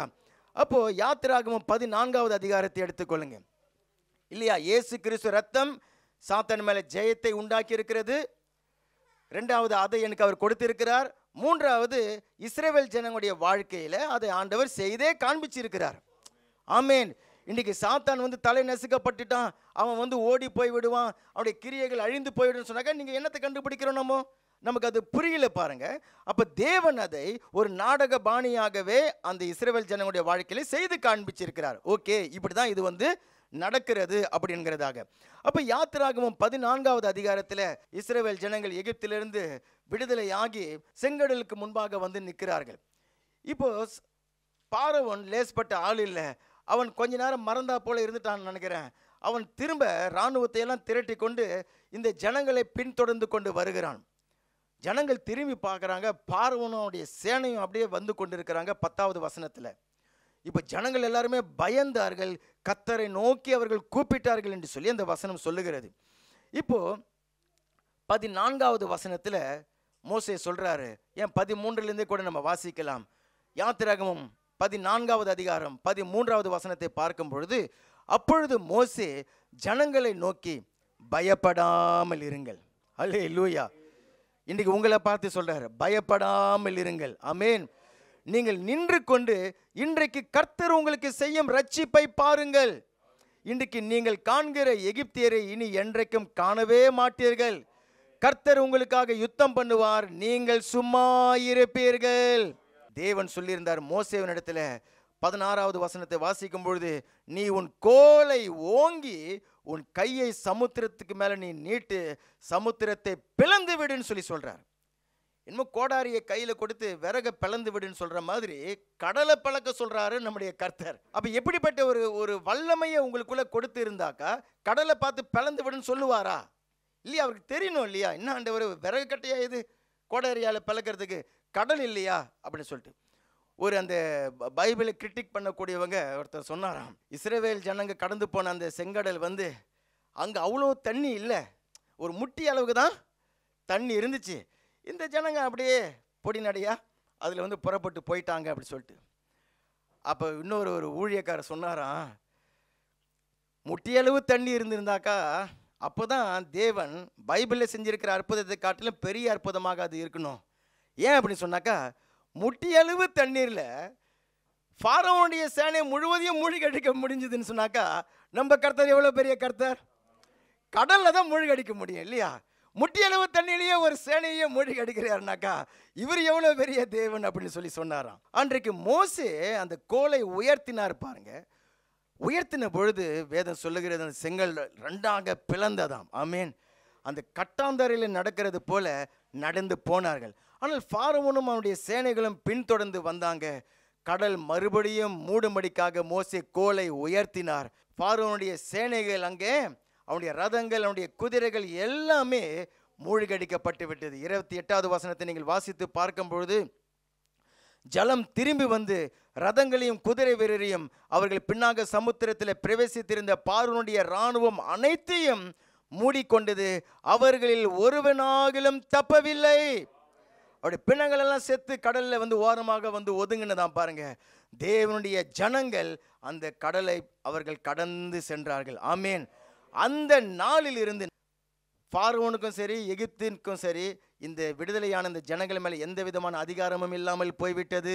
என்னைக்கு அந்த செங்கடலை கடந்து அந்த பக்கத்துக்கு அவங்க வந்தாங்களோ அன்றிலிருந்து பார்வோனுக்கும் அவனுடைய சேனைகளுக்கும் எந்த விதமான அதிகாரமோ உரிமையோ ஆளுகையோ இல்லாமல் போய்விட்டது. அன்றைக்கு மோசே உயர்த்தின அந்த கோல் என்னது? அந்த கோல் தான் கல்வாரி சிலுவையில் ஆண்டவராகிய இயேசு கிறிஸ்து ரத்தம் சிந்தி சம்பாதித்த அந்த ஆசீர்வாதம். அதான் அந்த கோல். அந்த கோலை நீங்கள் உயர்த்தி பிடிக்க உங்களுடைய வாழ்க்கையில் சாத்தானுக்கு எந்த விதமான ஆளுகையும் அதிகாரமும் பின்தொடர்கிறதும் இல்லாமல் நீங்கள் கடலை கடந்து வெட்டாந்தரையில் நடந்து போகிறது போல நீங்கள் நடந்து போய் விடுவீர்கள். அந்த செங்கடல் எது தெரியுமா? அந்த செங்கடல், அவங்க கடந்து வந்த செங்கடல் எதுன்னு சொன்னாக்கா அதுதான் நீங்கள் எடுத்த அந்த ஞான ஸ்நானம். நீங்கள் என்னைக்கு நீங்கள் ஞான ஸ்நானத்தை எடுத்தீர்களோ, என்னைக்கு நீங்கள் தண்ணியிலிருந்து நீங்கள் வெளியில் வந்தீர்களோ அன்றையில் இருந்து உங்களுடைய வெற்றி வாழ்க்கை ஆரம்பித்து விட்டது. உங்களுடைய ஜெயத்தின் வாழ்க்கை ஆரம்பித்து விட்டது. சாத்தானுக்கு உங்க மேல எந்த அதிகாரமும் இல்லை. பிசாசுக்கு உங்க மேல எந்த ஆளுகையும் கிடையாது. இந்த சத்தியத்தை நாம் தெரிந்து கொள்ளணும். பாருங்க, பாஸ்டருடைய வாழ்க்கையில சாத்தான் போராடி கொண்டு இருக்கிறான். எங்கேருந்து போராடுறான்? எங்க பிசாசு வருகிறான்? ஏன் இடம் கொடுத்த? நீ எகிப்தை விட்டு நீ வெளியில வந்துட்டு பிறகு அங்க எகிப்தின் ராஜாவுக்கு மேல எப்படி அதிகாரம் வருகிறது? வர முடியாது. அல்லேலூயா. நடுவில் பெரிய செங்கடல் இருக்கிறது. பார்வோன் கடந்து இந்த பக்கம் வர முடியாது. தேவனுடைய ஜனங்களை அவர் முற்றிலுமாக விடுதலை ஆக்கி விட்டார். இன்றைக்கு இயேசு கிறிஸ்துவின் இரத்தத்தினால அப்படிப்பட்ட ஜெயத்தை தேவன் நமக்கு கொடுத்திருக்கிறார். இரண்டாவதாக, இயேசு கிறிஸ்து கல்வாரியில ரத்தம் சிந்தினபடியினால அவர் உலகத்தை ஜெயித்தார். யோவான் புஸ்தகம் 16வது அதிகாரம் 33வது வசனத்தை வாசிக்கும் பொழுது, என்னிடத்திலே உங்களுக்கு சமாதானம் உண்டாயிருக்கும் பொருட்டு இவைகளை உங்களுக்கு சொன்னேன். உலகத்தில் உங்களுக்கு உபத்திரவம் உண்டு, ஆனாலும் திடன் கொள்ளுங்கள், நான் உலகத்தை ஜெயித்தேன். ஆண்டவர் இயேசு கிறிஸ்து என்ன சொல்றாரு? அந்த பகுதியில் நீங்க வாசித்து பார்த்தீங்கன்னு சொன்னாக்கா, ஆண்டவர் சரீர பிரகாரமாக மரித்து அவர் பரலோகத்துக்கு போய்விட போகிறார். சீடர்கள் தான் இந்த பூமியில இனி இயேசு கிறிஸ்துடைய ஊழியத்தை எடுத்து அவங்க செய்ய போகிறார்கள். அப்போ சீடர்கள் கலங்கி பயந்து போயிருக்கிறாங்க. ஐயோ, இந்த பொல்லாத உலகமாச்சே, இந்த மதவாதிகள்லாம் இருக்கிறாங்களே, ஜனங்கள்லாம் இப்போ வந்து எதிர்ப்பார்களே, எங்களுக்கு விரோதமாக எழும்புவார்களே, எங்களை உபத்திரவப்படுத்துவார்களே, எவ்வளவு தேவைகள் இருக்குது. ஆண்டவர் இயேசு கிறிஸ்து இருந்த பொழுது அவர் 5 அப்பங்களை 2 மீன்களை எல்லாம் வைத்து எங்களை எல்லாம் போஷிச்சிட்டாரு. வரி கட்டணும்னா கூட அற்புத விதமாக வரி கட்டுறதுக்கு பணத்தை கொண்டு வரும்படிக்காக செய்துட்டாரு. மதவாதிகள் மனுஷர்கள் விரோதமாக எழும்பினபோது அப்போதெல்லாம் பாதுகாத்தாரு. இப்போ ஆண்டவர் சிலுவையில் மரித்து அவர் பரலோகத்துக்கு போயிட்ட பிறகு இந்த பொல்லாத உலகத்தில் நாங்கள் தனியாக தானே ஊழியம் செய்யணும் அப்படின்னு சொல்லிட்டு பயந்து போயிருந்த நேரத்தில் தான் ஆண்டவர் இந்த வார்த்தையை அவர்களுக்கு சொல்லுகிறார். உலகத்தில் உங்களுக்கு உபத்திரவம் உண்டு, ஆனாலும் திடன் கொள்ளுங்கள், அந்த உலகத்தை நான் ஜெயித்தேன். அப்ப அந்த உலகம் சொல்லி சொல்லும் பொழுது எதை குறிக்கிறது? 1 யோவான் 2வது அதிகாரம் 16-17 வசனங்களை வாசித்து பார்க்கும் பொழுது, ஏனெனில் மாம்சத்தின் இச்சையும் கண்களின் இச்சையும் ஜீவனத்தின் பெருமையுமாகிய உலகத்தில் உள்ளவைகள் எல்லாம் பிதாவினால் உண்டானவைகள் அல்ல, அவைகள் உலகத்தினால் உண்டானவைகள். உலகமும் அதன் இச்சையும் ஒழிந்து போகும், தேவனுடைய சித்தத்தின்படி செய்கிறவனோ என்றென்றைக்கும் நிலைத்து இருப்பான். அப்ப ஆண்டவர் உலகத்தை ஜெயித்தார்னு சொல்லிட்டு சொல்லும் பொழுது எதைத்தான் ஜெயித்தாராம்? கண்களின் இச்சைகளை ஜெயித்திருக்கிறாரு, மாம்சத்தின் இச்சையை ஜெயித்திருக்கிறாரு, ஜீவனத்தின் பெருமைகளை அவர் ஜெயித்திருக்கிறார். அதில் விழ வைக்கிறதுக்காக தான் சாத்தான் வந்து மத்திய 4வது அதிகாரத்தில் அவரை வந்து சோதனைக்கு உட்படுத்துகிறான். அதனுடைய நோக்கம் என்னன்னாக்கா, தேவனை விட்டு பிரித்து விட வேண்டும். இன்னைக்கு உலகம் உங்களை மேற்கொண்டுச்சுன்னு சொன்னாக்கா அதை எப்படி கண்டுபிடிக்கிறது? நீங்க உலகத்தை ஜெயிக்காம உலகம் உங்க மேல ஜெயிச்சிடுதுன்னு சொன்னாக்கா அது எப்படி கண்டுபிடிக்கிறது? எப்போ உங்களுக்கும் தேவனுக்கும் நடுவில் உலகம் வந்துடுதோ அப்போ உலகம் உங்களை ஜெயிச்சிடுச்சுன்னு சொல்லிட்டு அர்த்தம். எப்போ உலகத்தின் இச்சைகள், உலகத்தினுடைய ஆசாபாசங்கள், உலகத்தினுடைய அந்த சிற்றின்பங்கள் தான் உங்களை திருப்திப்படுத்துகிறதாக இருக்கிறது அப்படின்னு சொன்னாக்கா நீங்கள் உலகத்தால் மேற்கொள்ளப்பட்டு விட்டுட்டீங்க. எப்போ அந்த உலக காரியங்கள் அது உங்களுடைய நேரத்தையும் உங்களுடைய பலத்தையும் உங்ககிட்ட இருந்து பிடுங்கி கொள்ளுகிறதோ அப்போ உலகம் உங்களை மேற்கொண்டு விட்டது. எப்போ நீங்கள் அந்த ஆவிக்குரிய உலக காரியங்கள், தேவனுடைய காரியங்கள், நித்திய ஜீவன் இதை குறித்தெல்லாம் நீங்கள் அறிந்து கொள்ளாமல் அதன் மேலே கவனம் செலுத்தாமல் நீங்கள் இயல்பாக வாழ்ந்து கொண்டு இருக்கிறீங்களோ அப்படின்னு சொன்னாக்கா உலகம் உங்களை ஜெயித்து விட்டது. அந்த கண்களின் நிச்சை, மாம்சத்தின் நிச்சை, ஜீவனத்தின் பெருமையெல்லாம் எதற்காகத்தான் அப்படி சொன்னாக்கா அந்த மனுஷனை தேவனை விட்டு பிரித்து விடுவதற்காகத்தான். ஆனால் ஆண்டவராகிய இயேசு கிறிஸ்து அதை அவர் ஜெயித்தார். ரெண்டாவது, அந்த உலகம் சொல்லிட்டு சொல்லும் பொழுது அதை எது குறிக்கிறதுன்னு சொன்னாக்கா மார்க் 4வது அதிகாரம் 18வது வசனத்தை வாசித்து பார்க்கும் பொழுது இந்த உலகத்தினுடைய கவலைகள், உலகத்தினுடைய ஐஸ்வர்யத்தின் மயக்கங்கள், சிற்றின்பங்கள் என்று சொல்லிட்டு அங்கே வருகிறது. இதுதான் அந்த உலகம். இவைகளினால நீங்கள் நெருக்கப்படுகிறீங்கன்னு சொன்னாக்கா உலகம் உங்களை மேற்கொண்டு விட்டது. ஏன் அந்த உலக கவலை வருகிறது? நல்லா ஆழமாக யோசனை பண்ணி பார்த்தாக்கா ஏன் ஐஸ்வர்யத்தின் மயக்கத்துக்கு பின்னாடி ஓடுகிறாங்க, ஏன் இந்த சிற்றின்பங்களுக்கு பின்னாடி ஓடுகிறார்கள் சொன்னாக்கா இந்த உலகத்தினுடைய மதிப்பின்படி வாழ விரும்புகிறோன்னு சொல்லிட்டு அர்த்தம். உலகம் எதுக்கு வந்து வேல்யூ கொடுக்கிறது, எது வந்து முக்கியத்துவப்படுத்துகிறது, இது இல்லாமல் உன்னால் இருக்க முடியாது, இது நீ சாதிச்சாதான் வெற்றி, நீ இப்படி நடந்தாதான் நீ வந்து மதிக்கப்படுவே, அப்போ தான் உனக்கு வந்து மதிப்பு மரியாதை இருக்கும் அப்படின்னு சொல்லிட்டு, அல்லது நீ அப்படி இருந்தால் தான் நீங்கள் எங்கள் குரூப்பில் நீ வந்து ஃப்ரெண்டாக முடியும், நீ ஒரு வாலிப பையனாக இருக்கிற இதை கூட செய்யறனாக்கா நீ என்ன ஒன்று வாலிபன் இல்லையா, நீ ஒரு வாலிப பொண்ணாக இருக்கிற இந்த ஊரில் நீ இதை கூட செய்யலைன்னு சொன்னாக்கா நீ இருக்கிறதே வேஸ்ட்டு, அப்படி இப்படி கொஞ்சம் இருந்துட்டு அப்படி இருந்தால் தான் வந்து வாழ்க்கை, அப்படி தான் என்ஜாய் பண்ண முடியும், அதெல்லாம் நீ செய்யலைன்னு சொன்னாக்கா உன்னை நான் என் ஃப்ரெண்டாகவே ஏற்றுக்க மாட்டேன் இல்லையா, நீ வந்து ஒன்றுத்துக்கும் லாய்க்கு இல்லை அப்படின்னு சொல்லிடுவோம் அப்படின்னு சொல்லிட்டு படிக்கிற இடத்துல வேலை செய்கிற இடத்துலலாம் சொல்லுவாங்க. இதுதான் அந்த வந்து உலகத்தினுடைய மதிப்பு, இதுதான் அந்த உலகத்தினுடைய தராதரம், இதுதான் அந்த உலகத்தினுடைய வழக்கங்கள், இதுதான் அந்த உலகத்தினுடைய வழிபாடுகள். உலகம் நம்ம ரட்சிக்கப்படுவதற்கு முன்பாக இந்த உலகத்தின் வழக்கத்தின்படி தான் நம்ம நடந்து கொண்டு இருந்தோம். சாத்தானையும் வேதம் சொல்லும் பொழுது உலகத்தின் அதிபதி, இந்த பொல்லாங்கனுக்குள்ளாகத்தான் இந்த உலகம் கடக்கிறது. அப்போ இந்த உலக காரியங்கள் உங்களை இழுக்கிறதுன்னு சொல்லும் பொழுது அது உங்களை மேற்கொள்ளுகிறதுன்னு சொல்லிட்டு அர்த்தம். உலக கவலை ஏன் வருது? அவங்கக்கிட்ட இருக்கிற மாதிரி யான்கிட்ட இல்லை, உங்ககிட்ட இருக்கிற மாதிரி யான்கிட்ட இல்லை, அந்த போட்டி போடுகிறதுனால தான் அந்த கவலை வந்து விடுகிறது இல்லையா, அதை அனுபவிக்க முடியல, இதை அனுபவிக்க முடியலங்கிறதுனால தான் அந்த கவலை வந்து விடுகிறது. ஐஸ்வர்யத்தின் மயக்கம் ஏன் வருகிறது அப்படின்னு சொன்னாக்கா எனக்கு இருக்கிறதை காட்டிலும் எனக்கு அதிகமாக வேணும்ங்கிறது தான் அந்த ஐஸ்வர்யத்தின் மயக்கம். இப்போ இருக்கிறதுல திருப்தி அடைகிறதே இல்லை. எவ்வளோ வேணாலும் சம்பாதிக்கலாம், எவ்வளோ வேணாலும் சாதிக்கலாம், நீங்கள் தேவனுக்கு கொடுக்க வேண்டிய நேரத்தை கொடுத்துட்டு உங்களுடைய ஆத்துமாவுக்கு தேவையான நன்மையை செய்துவிட்டு இயேசு கிறிஸ்துவோடு இருக்கக்கூடிய சரியான உறவில் நீங்கள் இருந்து கொண்டு நீங்கள் எவ்வளோ வேணாலும் சம்பாதிக்கலாம். ஆமேன். வேத புஸ்தகத்தில் ஆபிரகாம் பெரிய ஐஸ்வர்யவான், ஈசாக்கு பெரிய ஐஸ்வர்யவான், யாக்கோபு பெரிய ஐஸ்வர்யவான், தாவீது பெரிய பிஸியான மனுஷன், தேசத்துக்கே ராஜா, ஐஸ்வர்யவான். ஆனால் அவங்க எல்லாருமே கர்த்தரை முதலிடத்தில் வைத்து கொண்டு இருந்தாங்க. ஏன் இந்த சிற்றின்பங்கள் வருகிறது? சிற்றின்பங்கள் ஏன் வருகிறதுன்னு சொன்னாக்கா கர்த்தர் எனக்காக வைத்திருக்கிற இந்த வாழ்க்கை, ஒரு அந்த வாழ்க்கையின் மூலியமாக உண்டாகக்கூடிய சந்தோஷங்கள், இன்பங்கள், அதை அனுபவிக்க முடியாமல் உலகம் தரக்கூடிய பாவ சந்தோஷத்துக்கு பின்னாடி ஓடுகிறது இல்லையா, அதுதான் அந்த சிற்றின்பங்கள்.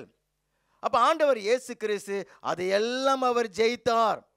ரோமர் 12வது அதிகாரம் 2வது வசனத்தை வாசிக்கும் பொழுது, நீங்கள் இந்த பிரபஞ்சத்துக்கு ஒத்த வேஷம் தெரியாமல், எந்த வேஷம் போடக்கூடாது? இந்த உலகத்துக்கு ஒத்த வேஷம் போடக்கூடாது. அவங்க உடுத்துக்கிற மாதிரி உடுத்துக்கிறேன், அவங்க ஸ்டைல் காட்டுற மாதிரி நான் ஸ்டைல் காட்டுறேன், அவங்க பேசுகிற மாதிரி பேசுகிறேன், அவங்க கிட்ட இருக்கிற மாதிரி என்கிட்ட இருக்கணும் இல்லையா, அவங்க என்ஜாய் பண்ணுற மாதிரி நான் என்ஜாய் பண்ணணும் அப்படின்னு சொல்லிட்டு உலகத்துக்கு ஒத்த வேஷம் தெரியாமல் தேவனுடைய நன்மை என்ன, தேவனுடைய பிரியம் என்ன, தேவனுடைய பரிபூர்ணமான சித்தம் என்ன என்கிறத பகுத்தறிகிறதன் மூலியமாக உங்களுடைய மனம் புதிதாகுகிறதுனால நீங்கள் மறுரூபமாகுங்கள். ஆமேன். எனக்கு தேவன் என்ன நன்மையை கொடுக்க விரும்புகிறாரு, நான் எதை பெற்றிருக்கணும்னு தேவனுக்கு பிரியமாக இருக்கிறது, என்னுடைய வாழ்க்கைக்கு தேவனுடைய பரிபூர்ணமான சித்தம் என்ன, அதை அறிந்து கொள்ளும் பொழுதுதான் இந்த உலக கவலைகள், ஐஸ்வர்யத்தின் மயக்கங்கள், சிற்றின்பங்களை நம்ம மேற்கொள்ள முடியும். இல்லைன்னு சொன்னாக்கா ரட்சிக்கப்பட்டு சபைக்கு வந்து அல்லேலூயா பாடிட்டு வெளியில் போனாக்கா திங்கக்கிழமையிலேருந்து சனிக்கிழமை வரைக்கும் உலக கவலைகளினால நெருக்கப்படுகிறோம், ஐஸ்வர்யத்தின் மயக்கத்தினால நெருக்கப்படுகிறோம், சிற்றின்பங்களினால நெருக்கப்பட்டு விசுவாசம் அங்கே கனி கொடுக்காதபடிக்கு பிசாசு செய்து விடுவான். வேற என்ன அந்த உலகம்னு சொல்லும் பொழுது, இந்த உலக மனுஷர்கள் அவங்க உங்களுக்கு விரோதமாக எழும்பி அவங்க வந்து போராடுகிறாங்க, அவங்களுடைய பயமுறுத்தல்கள் இருக்கிறது. ஆண்டவர் இயேசு கிறிஸ்து அதையெல்லாம் சந்தித்தார், அதையெல்லாம் அவர் சிலுவையில ஜெயம் கொண்டார். அப்புறம் வேற என்ன அந்த உலகம்னு சொல்லும் பொழுது, உலகத்தில் நீங்க சந்திக்கக்கூடிய உலக போராட்டங்கள் இல்லையா, உலக பிரச்சனைகள், நம்ம சந்திக்க வேண்டிய அந்த தேவைகள், ஆமேன், இது எல்லாவற்றையும் ஆண்டவராக இயேசு கிறிஸ்து சிலுவையிலே அவர் ஜெயம் எடுத்தார். அதான் அவர் சொல்றார், உலகத்தில் உங்களுக்கு உபத்திரவம் உண்டு, இப்படிப்பட்ட உபத்திரவங்கள்லாம் உங்களுக்கு உண்டு, ஆனாலும் நான் அதை உலகத்தை ஜெயித்தேன் என்று சொல்லுகிறார். எப்படி ஜெயித்தார் அப்படின்னு சொன்னாக்கா, மத்தேயு 27வது அதிகாரத்தில் இப்போ கல்வாரி சிலுவையில் ஆண்டவராக இயேசு கிறிஸ்து தொங்கிக் கொண்டிருக்கிறார். 39வது வசனத்தில் வாசிக்கும் பொழுது, அந்த வழியாக நடந்து போகிறவங்க வருகிறவங்க தொங்கிக் கொண்டிருக்கிற இயேசுவை பார்த்துட்டு தலையை துளிக்கிட்டு அவங்க என்ன சொல்கிறாங்களாம், தேவாலயத்தை இடித்து 3 நாளைக்குள்ளே கட்டுகிறவனே, உன்னை நீ முதல்ல ரட்சித்துக்கொள், நீ தேவனுடைய குமாரனாக இருந்தால் சிலுவையிலிருந்து கீழே இறங்கி வா என்று சொல்லி அவரை தூஷித்தாருங்களாம். நம்மள அந்த என்ன பண்ணுவோம், நான் தேவனுடைய குமாரனா இல்லையான்னு சொல்லி கேட்குறேன், தோ வரேன்னு சொல்லிட்டு பார்த்தாலே ஆணிகள்லாம் பிடிங்க கீழே விழும் பாருங்க. ஆமீன் இல்லையா, அவர் ஒரு பார்வை பார்த்தாலே போதும், அடிச்சிருக்கிற ஆணியெல்லாம் பிடிங்கன்னு போவோம் இல்லையா, காயங்கள்லாம் தானார். செத்து போன ஆளை உயிரோடு எழுப்பக்கூடியவர் கையில் இருக்கிற காயத்தை அவரால் சுகமாக்க முடியாது, யார் மடமடன்னு கீழே இறங்கி வந்துடுவார். ஆண்டவர் அப்படியே தொங்கிக் கொண்டு இருந்தார். 41வது வசனத்தில் பார்க்கும்பொழுது, அந்த மத தலைவர்கள், பிரதான ஆசிரியர்களும் வேத பாரகரும் மூப்பரும் பரியாசம் பண்ணி மற்றவங்களை ரட்சித்தான், தன்னைத்தான் ரட்சித்துக் கொள்ள திராணி இல்லை, இவன் இஸ்ரவேலின் ராஜாவாக இருந்தால் இப்பொழுது சிலுவையிலிருந்து கீழே இறங்கி வரட்டும், அப்பொழுது இவனை விசுவாசிப்போம். ஐயோ, நல்ல காரணத்துக்காக கேட்குறாங்களே, என் மேலே விசுவாசம் வைக்கிறதுக்கு தானே கேட்குறாங்க, தோ வந்துடுறேன் இல்லையா, நான் தான் இஸ்ரவேல் ராஜா, நான் தான் இஸ்ரவேல் ராஜா, நான் தான் தேவனுடைய குமாரன், நான் தான் தேவனுடைய குமாரன், நிரூபிச்சு நில்ல பாருங்க. தேவன் ஆண்டவர் இயேசு கிறிஸ்து ஜனங்க கிட்ட போய் தான் என்ன அப்படிங்கிறத நிரூபிச்சு காட்டின இல்லை. ஆமேன். அவர் அப்படியே அமைதியாக தொங்கிக் கொண்டிருக்கிறார். 43வது வசனத்தில், தன்னை தேவனுடைய குமாரன் என்று சொல்லி தேவன் மேலே நம்பிக்கை இருந்தானே, அவர் இவன் மேலே பிரியமாக இருந்தா இப்பொழுது இவனை ரட்சிக்கட்டும் என்றாங்க. இப்போ தேவனுடைய குமாரனா என்ற அதில் கேள்வி கேட்குறாங்க, இஸ்ரவேலின் ராஜாவான்னு சொல்லி கேள்வி கேட்குறாங்க, மற்றவங்களை ரட்சித்தான், இவனை தன்னைத்தானே ரட்சித்துக்குள்ளே திராணி இல்லை அப்படின்னு சொல்லிட்டு இப்போ இவர் தேவன் மேலே வைத்திருந்த நம்பிக்கையிலேயே கேள்விக்குறியாக்கி விட்டாங்க பாருங்க. தேவன் மேலே பெருசாக நம்பிக்கை வச்சிருந்த, நீ வச்சிருந்த நம்பிக்கை, நீ வச்சிருந்த விசுவாசம்லாம் உண்மையாக இருந்தா, அந்த தேவன் உன் மேலே பிரியமாக இருந்தா அவர் வந்து உன்னை விடுதலை ஆக்கட்டும், நாங்கள் அப்புறமா உன் மேலே விசுவாசிக்கிறோம் அப்படி சொல்கிறாங்க. அந்த 2 பக்கம் 2 திருடர்கள் இருந்தாங்க பாருங்க, அவர்களும் அந்தபடியே நிந்தித்தாங்க. அவங்க என்ன சொல்கிறாங்க, உன்னையும் காப்பாற்றிக்கோ எங்களையும் காப்பாற்றிக்கோ, ஆமாம் அப்படின்னு சொல்லிட்டு அவர்களும் பேசுகிறார்கள். இதில் இந்த 4-5 வசனத்தில் முழு உலகமே அடங்கி இருக்குதுங்க. இதை தான் உலகம் உங்களிடத்துல கேட்கிறது. ஆமேன் இல்லையா. அப்போ உலகத்தினுடைய மதிப்பு, உலகம் எதை வெற்றின்னு சொல்லுகிறது, உலகத்தின்படி உங்களை நிரூபித்து காட்டுகிறது. இதெல்லாம் இல்லாட்டினாக்கா நீ ஒன்றும் கிடையாதுன்னு சொல்லிட்டு நீ தேவன் மேலே என்ன கடவுள் கடவுள் சபை சபைன்னு ஓடி நிற்கிறிய, உன் வாழ்க்கை எப்படி இருக்கிறதுன்னு சொல்லுகிறது. இது எல்லாமே உலகம் உங்களுக்கு விரோதமாக போராடி கொண்டு இருக்கிறது.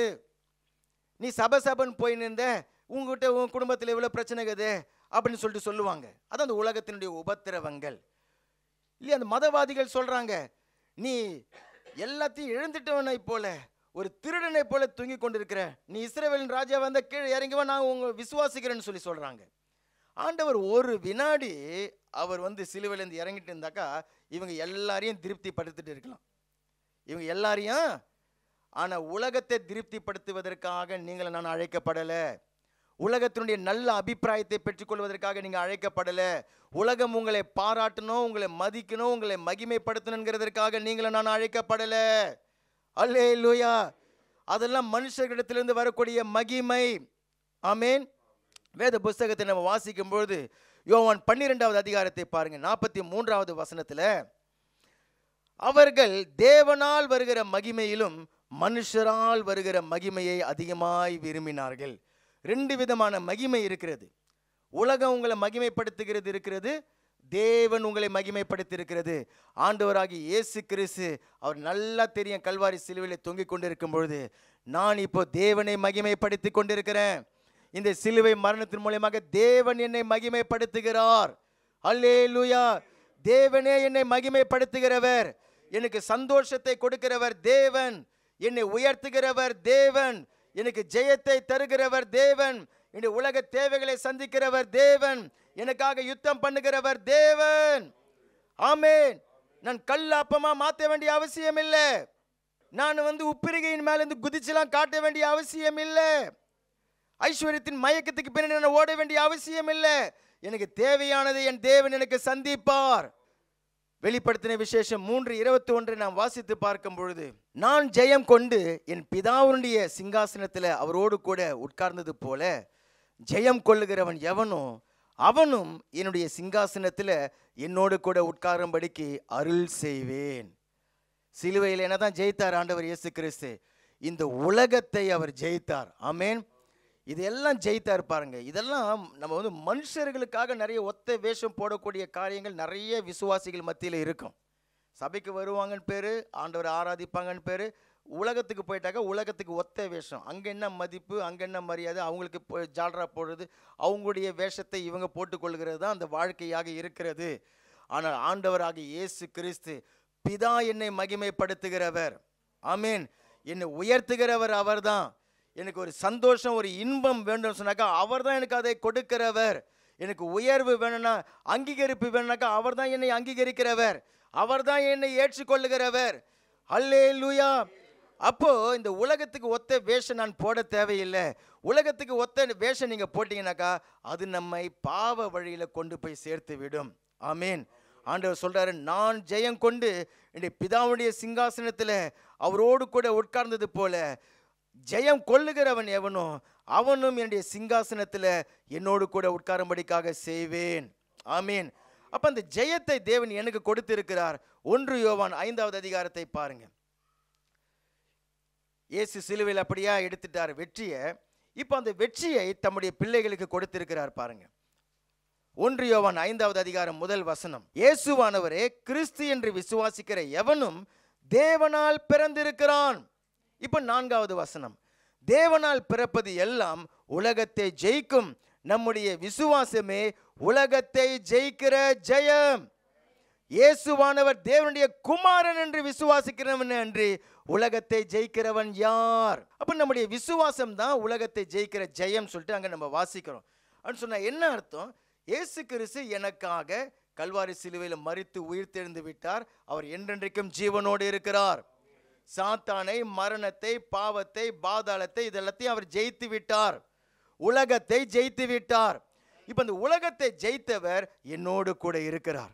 இதை எத்தனை பேர் விசுவாசிக்கிறீங்க?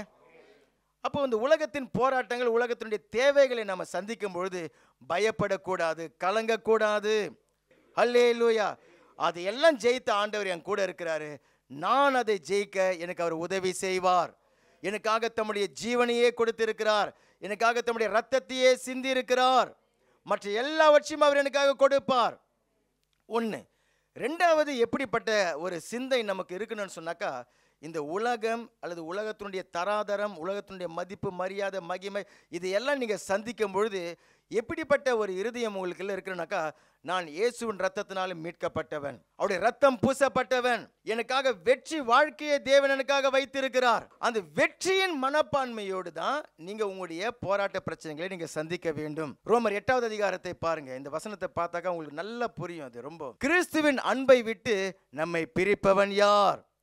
உபத்திரவமோ, வியாகுலமோ, துன்பமோ, பசியோ, நிர்வாணமோ, நாசமோசமோ, பட்டயமோ, இதெல்லாம் தான் உலகத்தில் இருக்கிற காரியங்கள். உலகம் சொன்னாக்கா இதெல்லாம் தான் அந்த உலகம். அந்த உலகத்தினுடைய உபத்திரவங்கள், வியாகுலங்கள் வந்து விடுகிறது, துன்பங்கள் வந்து விடுகிறது, அப்படின்னு சொல்லிட்டு எல்லா போராட்டங்களும் வந்து விடுகிறது. இவைகள் எல்லாவற்றிலையும் நாம் நம்மில் அன்பு கூறுகிறவராலே முற்றிலுமாய் ஜெயம் கொண்டவர்களாக இருக்கிறோம். என்ன அன்பு கூறுகிற என் ஆண்டவர் இயேசு கிறிஸ்துவினால இந்த உலகத்தின் காரியங்கள் எல்லாவற்றையும் நான் ஜெயம் கொள்ளுவேன்.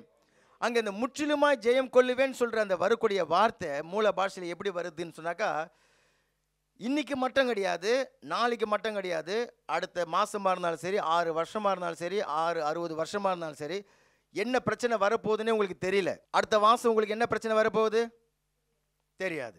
அடுத்த வருஷம் என்ன பிரச்சனை வரப்போகுது தெரியாது. யார் மூலியமாக வரப்போகுது தெரியாது. ஆனால் அந்த பிரச்சனையில் நீங்கள் இப்போவே ஏற்கனவே ஜெயம் கொண்டு விட்டீங்க. அதுதான் அந்த முற்றிலுமா ஜெயம் கொண்டவர்கள் சொல்லிட்டு அர்த்தம். ஏன்னு சொன்னாக்கா, ஜெயத்தை ஏற்கனவே எனக்காக அவர் சம்பாதித்து விட்டார். அப்போ இந்த வெற்றியான சிந்தை உங்களுக்குள்ளாக தேவன் உருவாக்க விரும்புகிறார். வனாந்திரத்தில் நடந்து வந்த இஸ்ரவேல் ஜனங்களுடைய வாழ்க்கையில் இதை தான் ஆண்டவர் செய்ய விரும்பினார். 14வது அதிகாரத்தில் தான் செங்கடல் பிளந்தது. 15வது அதிகாரத்துக்கு வரும்பொழுது மாரா என்ற இடத்துக்கு வருகிறாங்க. தண்ணி அந்த இடத்துல கசப்பாக இருக்கிறது. மோசே கிட்ட என்ன சொன்னார்? ஒரு மரத்தை காட்டி அந்த மரத்தை அதில் போடு அப்படி சொன்ன உடனே அந்த மாரா மதுரமாக மாறிவிட்டது. அங்கே போடப்பட்ட அந்த மரம் என்னது? இயேசு கிறிஸ்துடைய சிலுவை மரம். மரத்தை போட்டால் கசப்பான தண்ணீர் எப்படி மதுரமாக ஆகும்? நீங்கள் மரத்தை வந்து போடுங்கன்னு சொல்கிறீங்களே அப்படின்னு சொல்லிட்டு மோசே கேட்டுன்னு இல்லை பாருங்க. கேள்வி அந்த விதத்தில் தேவனிடத்தில் கேட்டுக்கொண்டு இருக்கக்கூடாது. சொன்னாரா செய்யத்தான் வேணும். கீழ்ப்படிஞ்சா நடக்கும். எரிகோவை 7 தடவை சுற்றின்னு வந்தாக்கா எரிகோ உழுமா அப்படி சொல்லி கேள்வி கேட்டுனுக்குல்ல. சொன்னாரு, நீ அதை செஞ்சாக்கா அது நடக்கும். அல்லேலூயா. இயேசுவின் ரத்தத்தை விசுவாச அறிக்கை செய்தால், விசுவாச அறிக்கை செஞ்ச வெற்றியான வாழ்க்கை எங்கெங்க வரும்? அப்படி இல்லாமல் வந்துடும். அது அப்படிலாம் ஒன்றும் வராது அப்படின்னு சொன்னாக்கா உனக்கு வராது தான். ஆனால் அப்படி தான் சொல்லி வச்சிருக்கிறார். ஆட்டுக்குட்டியின் ரத்தத்தினால, சாட்சியின் வசனத்தினால சாத்தானை ஜெயிப்பார்கள் சொன்னாக்கா ஜெயம் அப்படி தான் வருது. ஜெயம் அப்படி தான் வருகிறது. வேற எந்த விதத்திலேயே வராது. இது 15வது அதிகாரம். 16வது அதிகாரத்துக்கு வரும்பொழுது இவங்களுக்கு சாப்பாடு இல்லை. அப்போ என்ன பண்ணுறாரு? வானத்தை திறந்து அங்கேருந்து மன்னாவை கொடுத்து போஷிக்கிறார். அந்த விதமாக போஷிக்கிறார். ஏன்? இவங்க நல்லவங்கன்றதுனாலயா? இல்லை, முறுமுறுத்து கொண்டு இருந்த ஜனங்க இவங்க. எதுக்காகனாக்கா ஆட்டுக்குட்டியின் ரத்தத்தினால மீட்கப்பட்டவர்கள், ரத்தம் பூசப்பட்டவர்கள். இவங்களுக்குள்ள ஒரு ஜெயத்தின் மனநிலைமை உண்டாக வேண்டும் என்பதற்காகவே தேவன் அந்த மாதிரிலாம் செய்து காண்பிக்கிறார். நீங்க விசேஷமானவர்கள், நீங்க ஆட்டுக்குட்டிய ரத்தத்தினால மீட்கப்பட்டவர்கள், இயேசுடைய ரத்தம் பூசப்பட்டவர்கள். உங்களுக்கு கசப்பான எல்லா சூழ்நிலைகளையும் மதுரமாக உங்களால் மாற்ற முடியும். எல்லா கசப்பான வாழ்க்கையும் மதுரமாக மாற முடியும். வானம் உங்களுக்கு திறந்து உங்களுடைய தேவைகளை சந்திக்கும்படிக்கு தேவன் செய்வார். வானத்து மன்னாவினால உங்களை அவர் போஷிப்பார். எனக்குன்னு சொன்னாக்கா வானமும் திறக்கும். எனக்குன்னு சொன்னாக்கா மதுரமாக மாறிவிடும். 17வது அதிகாரத்துக்கு வராங்க. அங்க வந்தாக்கா தண்ணி இல்லை. ஆண்டவர் சொல்றாரு, இந்த கண்மலை இருக்குது, அந்த கண்மலையை போய் நீ வச்சுருக்கிற இந்த கோலை விடக்கூடாது. இன்னைக்கு அந்த கோலோடு தான் எல்லாருமே போக போறீங்க. மோசேவுடைய கோலோடு தான் இங்கேருந்து போக போகிறீங்க. சிலுவை மரத்தின் கோலோடு தான் நீங்க இங்கேருந்து போக போகிறீங்க. தேவன் சொல்ற அந்த கோலை எடுத்து கண்மலையை அடின்றாரு. கண்மலையை அடிச்சா தண்ணி வருமா? கண்மலையிலிருந்து நீர்வீழ்ச்சிலாம் ஊட்டலாம். கண்மலையை அடிச்சாக்க தண்ணி கொடுக்குமா? அது நீ அடி மோசே அப்படின்றாரு. அடிச்சாரு பாருங்க, தண்ணீர் புறப்பட்டு வந்தது. அல்லேலூயா. அன்னைக்கு ஒரே ஒரு நாள் மட்டும் வரலங்க, நல்லா தெரிஞ்சுக்கொள்ளுங்க.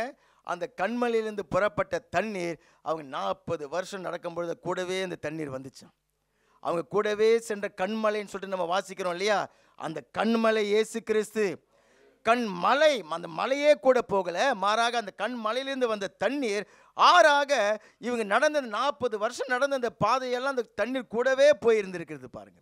ஒவ்வொரு முறையும் அடிச்சுட்டு இல்லை. அப்ப அந்த தண்ணீர் உங்களுடைய வாழ்க்கையில சுரக்கும்.